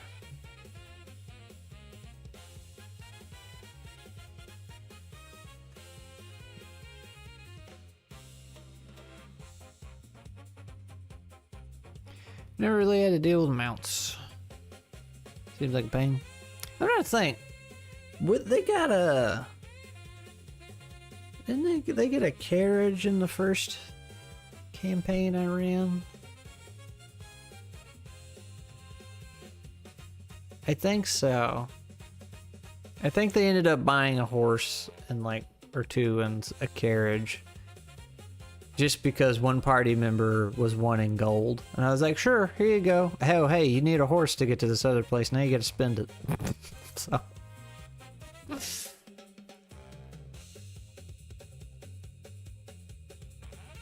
What I'm making right now, being mounted, gives you melee weapons, exploding D6s. That's pretty cool. It's like the Spider Rider. Or it was the Spider Rider in Moss and Stone. Now it's the Lizard Rider. He gets some boons when he's mounted.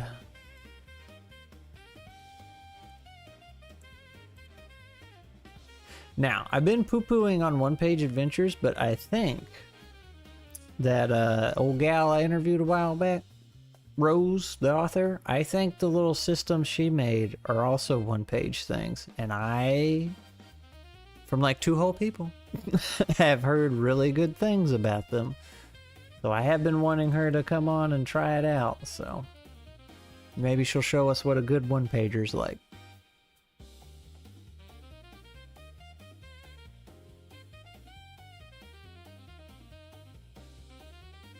Are they free? Can I just go grab it?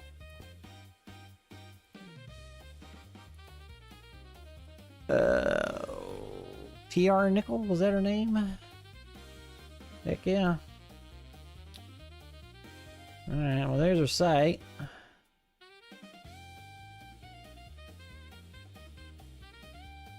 Which links to another site. Games. One-page dice dungeon. Play anywhere. Dungeon race.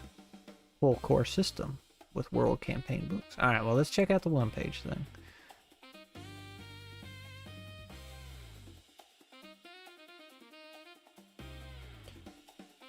A couple people worked on it. Alright.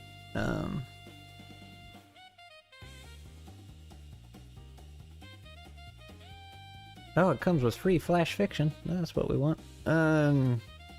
Tiffany Rose, inspired by a friend's goblin world, created a portable blah blah blah blah blah blah blah blah. Where do you get it?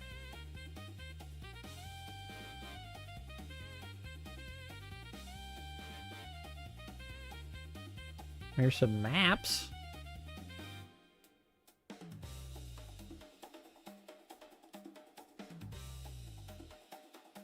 Or is that what they are? Like it's a map and some rules and stuff?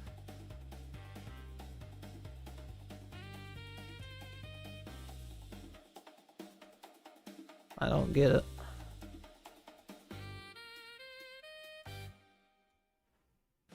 Oh, that's right. There were dungeons based off the die size. The lower the die, the harder the dungeon. Try each adventure with a different rule set. Okay, so yeah, she's... And they're all $5 each. Well, how about that?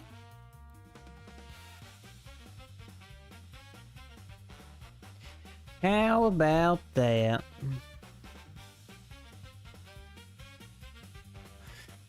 Anyway.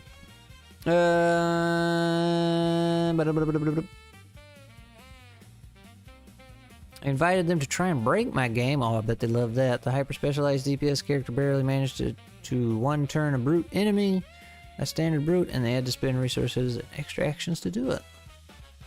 Pathfinder balanced with an assumption that you have certain bonuses to your armor and weapons at certain levels. We aren't poor, but most of our wealth is tied up in equipment and supplies. Okay, and this woman, who I respect, changed my mind about one pages.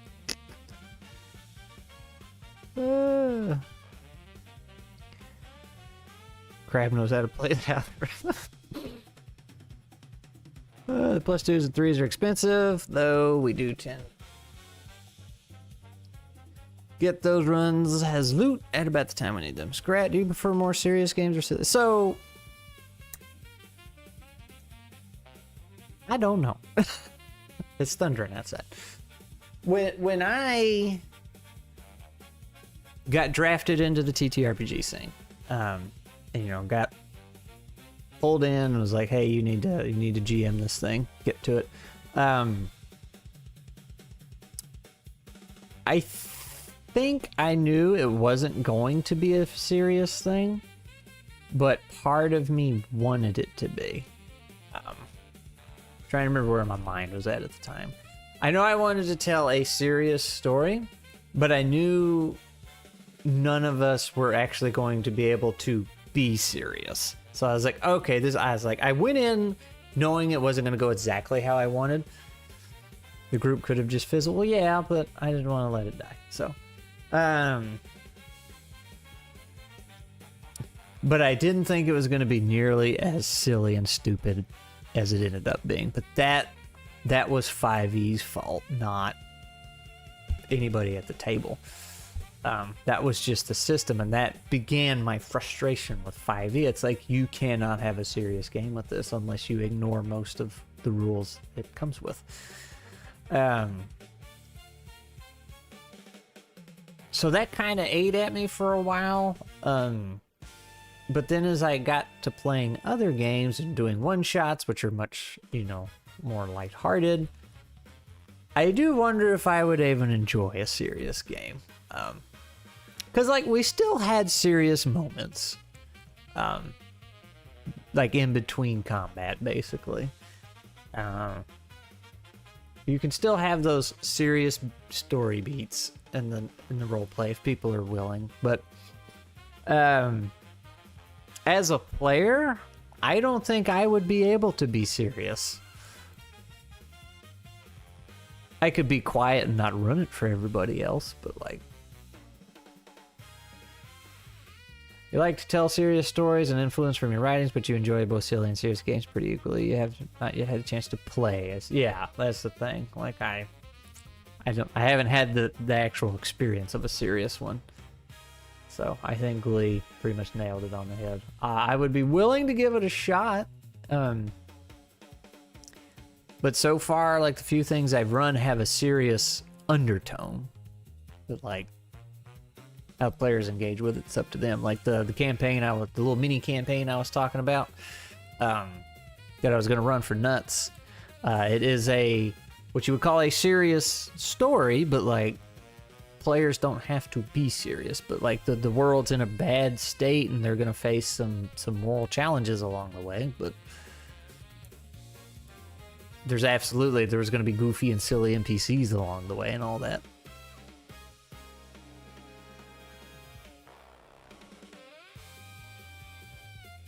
Now, that's serious narrative. Now, I don't think I have any desire to play a game or TTRPG with people who are serious players, like, who get mad at bad rolls or, like, really want you to make good decisions and stuff like that, you know, and take things to heart. You know, it's like, no. No interest in that. I'm biased and like silly scrap. I love having a chaotic good PC at the table. And it's like, I've said it before, you know, some of the best stories got their comic relief in them, so. Any campaign that starts serious becomes a Monty Python skit. Yep. Only played with you twice, but I would not expect you to be successful at Sirius. Yeah, no. I mean, I guess if everybody else was doing it, so like, and that's the thing. Like, when I was filling in at that Pathfinder campaign, like, I was ready to be serious. Like, I thought I was getting roped into like this table with some really serious hardcore role players, and I was kind of excited. So I was okay, I had my voice ready and everything, and I jumped in and was getting ready to be introduced. I was nervous as hell, and I tried to do the voice, and like nobody else was doing any kind of voice. I was like, oh, and they were just like, yeah, I do this, I do that, and then they were making jokes and being silly, and it was kind of like a 5e game without the abilities. So I was like, oh, well, okay.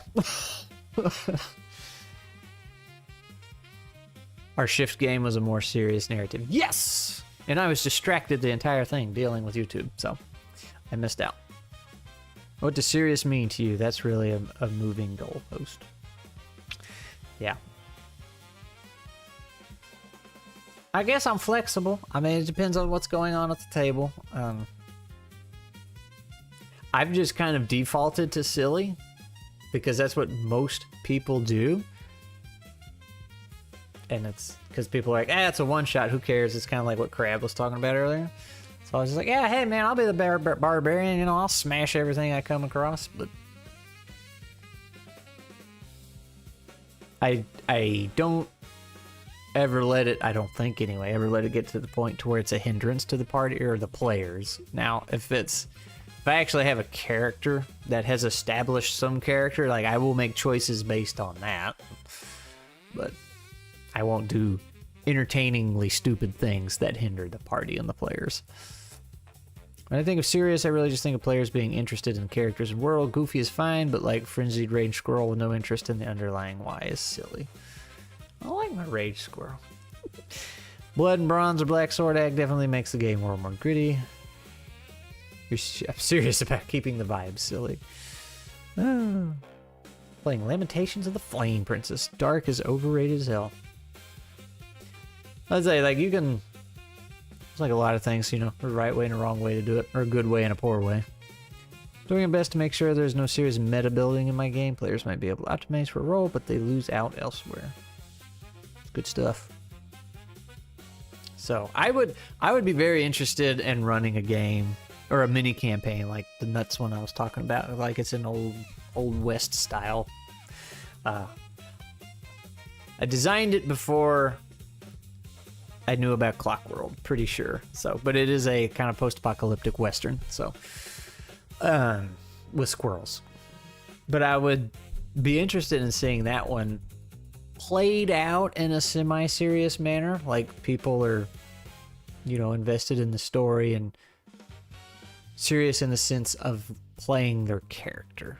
And since they're kind of in a serious situation, I guess that makes it serious. I don't know. But my biggest curiosity of what it's like to play a serious game would be the NPC interactions with the players. Because, like, usually the players are making some kind of quip or joke to an NPC or an enemy that nobody in their right mind would make. And that's what I really want to experience someday at a table. Like, if you're, you know, nobody's going to mouth off to the dragon that's big enough to stomp you flat. So, but everybody does when they're playing their games. Because, and I get it. Like, it's, you're a superhero or whatever, or you're the big brave knight. You know, you're this cool character that can do that. But like, it's Marvel, right? It's like, okay, we're staring literal death in the face, and we're gonna make quips. Okay, like, and it's funny. Like, it's funny. Everybody laughs, and you know, I do it too. But I am very curious as a GM what that would feel like to run a session where quips are minimalized, and things are, you know, the characters are actually being their characters. Like, even if they're big brave knights, when they see that dragon, they're not going to be making silly quips or doing silly things. Like, they're like, no, let's try and survive, you know. Enough grim derp to make me crave some hopeful worlds. Game of Thrones crashed and burned in those years of everyone trying to be... Yeah. probably for the best. But that I would be serious, or I would be very interested in seeing what that experience is like. I don't particularly try to go out and find it because I have a feeling I will seriously enjoy it, no pun intended, and then hate all the other games I play after that. I'll be the Scrooge McDooge over there at the table. Come on, guys, be serious. It's more fun. I swear it's more fun to be more serious. So.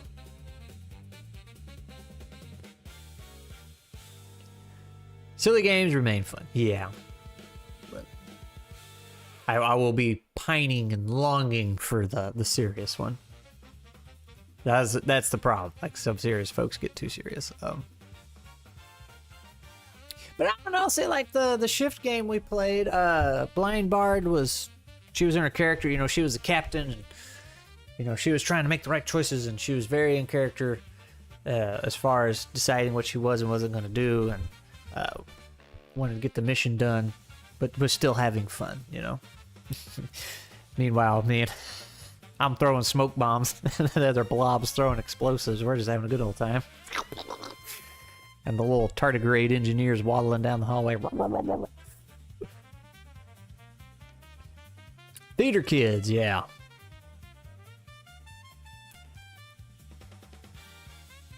Look up your local group of EDM or WTA, those golf floppers. Well, it's saying, here's the problem. This is why he was downloading. That's how I imagine you sound when you... But anyway. What was I gonna say? Oh, yeah, so I have run some games offline. Or I've even been a player in some games where a player's role-playing and acting is very good, and we're having an intense moment, and they're like getting angry and, you know, having some words, and their tone is not one that suggests fun or a good time, and I, just as a defense mechanism, default to giggling and laughing and making jokes. So maybe if I was staring at the dragon, I would make a joke in real life because I am scared to death. But when the other players do that, I start making jokes because I think this person is like, part of me knows they're not actually mad or upset, but back of the brain is like kicking in defense mode and like, all right, time to make jokes. Let's bring the tone down, you know. Let's calm. Let's talk this person off the ledge, you know. So. But I could probably get over that if I was around it more often and it wasn't so sporadic when it happens, or, you know, just randomly strewn about. Making potentially ill-advised quips at the bad guys is within my paladin's character, but one time the bad guys were better. So that wasn't embarrassing. I too laugh when cornered. I hate it, man. To be fair, if you read D&D horror stories, some of those folks go off the deep end and try and I love gank the whole party. Your response to stress often do me confused. Yeah.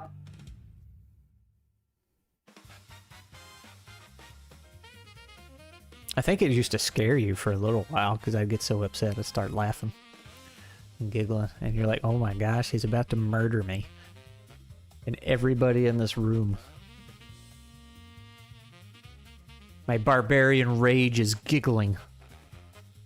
The giggling barbarian.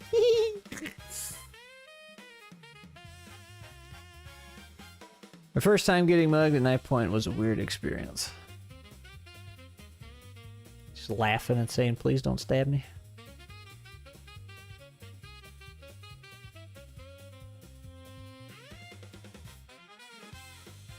Oh look, work is busy. Oh, now you need it, the giggling barbarian? I need you to play a ditzy girl whose rage is giggles and means girling. And mean girling. We'll make it happen.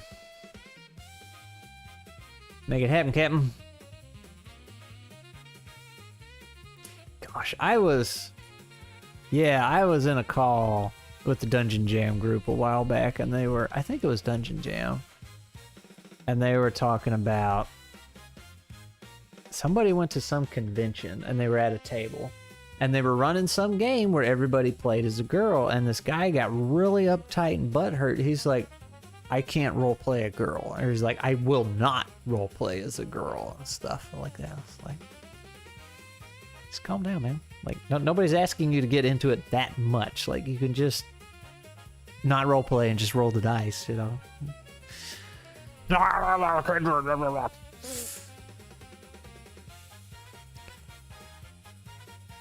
Dumbass was laughing while taking off my shoes.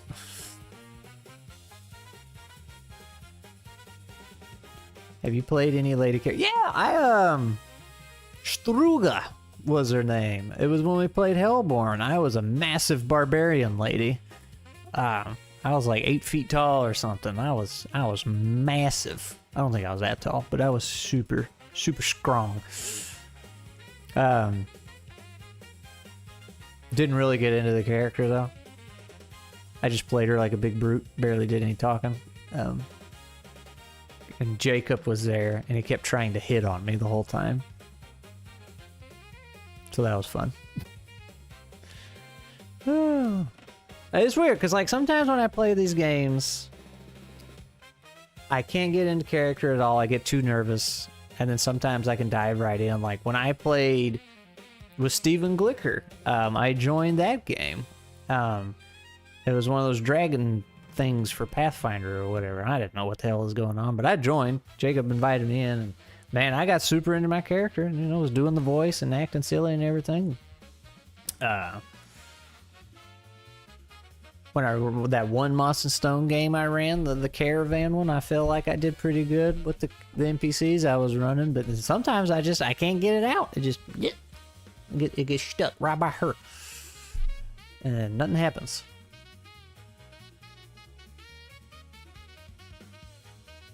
When your manhood is so massive, you choke on it.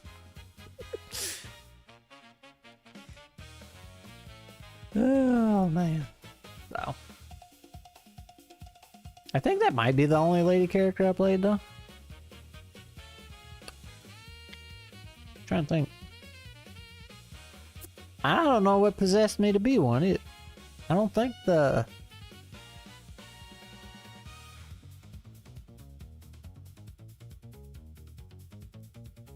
think like that whole species or whatever I was playing as was all women for some reason, or class or whatever. I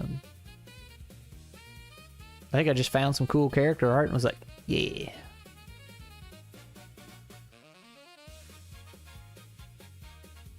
Helen says.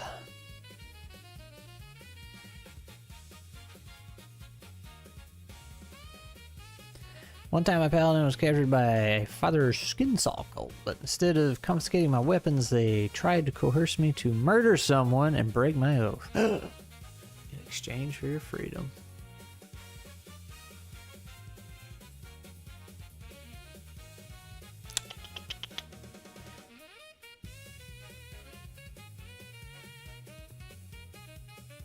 Don't do voices, mine is already annoying. Yeah. I mean, they're not mandatory by any stretch of the imagination, but they can be fun. And they don't have to be good. You can just shake it up a little bit.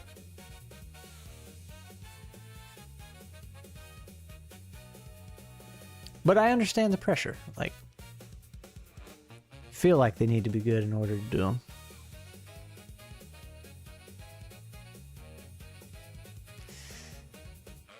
$2026. That's true. Worried about offending someone unexpectedly, like, because some people, if you try to do the accent, they'll get upset,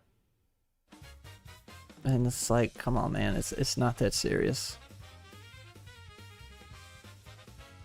It's not like I was mocking you or making fun of you.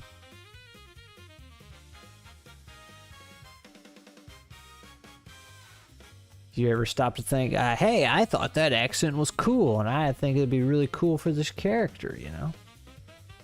But somebody will always be mad somewhere. I'm sure.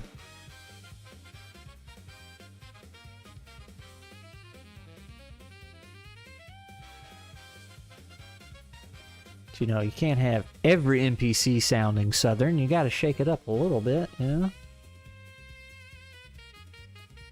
Shake it up a wee bit. That wasn't supposed to be an accent, but I realized now that I said that, it probably sounded like an attempt.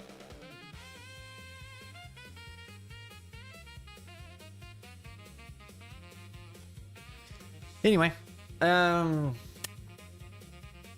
think we've been at it long enough. I need to get back to writing. We didn't even talk about nuts. I thought I was going to get into it a little bit today. I still have one shell I still need to make. I just, no matter how much I rearrange this thing, it's always that one last shell I can't ever figure out. Looks like I got mad at my goblins have traumatized you. Oh, I had somebody tell me my goblins were some kind of racist or problematic. That's another conversation for another time. Takes me a bit to get in character, but I love doing voices. It is fun. I'll let you know if you're needed. I think it'll be okay. I don't think you have to worry. 2 tables over got angry. Wow. My family is gypsies. People going people. You're still not. Yeah, we're just hanging out Thursday. We can, if you remember it. Well, there's nothing to it. It's. There's nothing to it, but there's actually a very good lesson to be learned there. So we'll talk about it. Just remember Thursday. Maybe we'll talk about nuts. But I'm gonna bounce. I'm gonna get me something to eat, and then put my fingers to work. Get to typing. Tap tap tap tap tap tap. I will see y'all Thursday, same time, same place.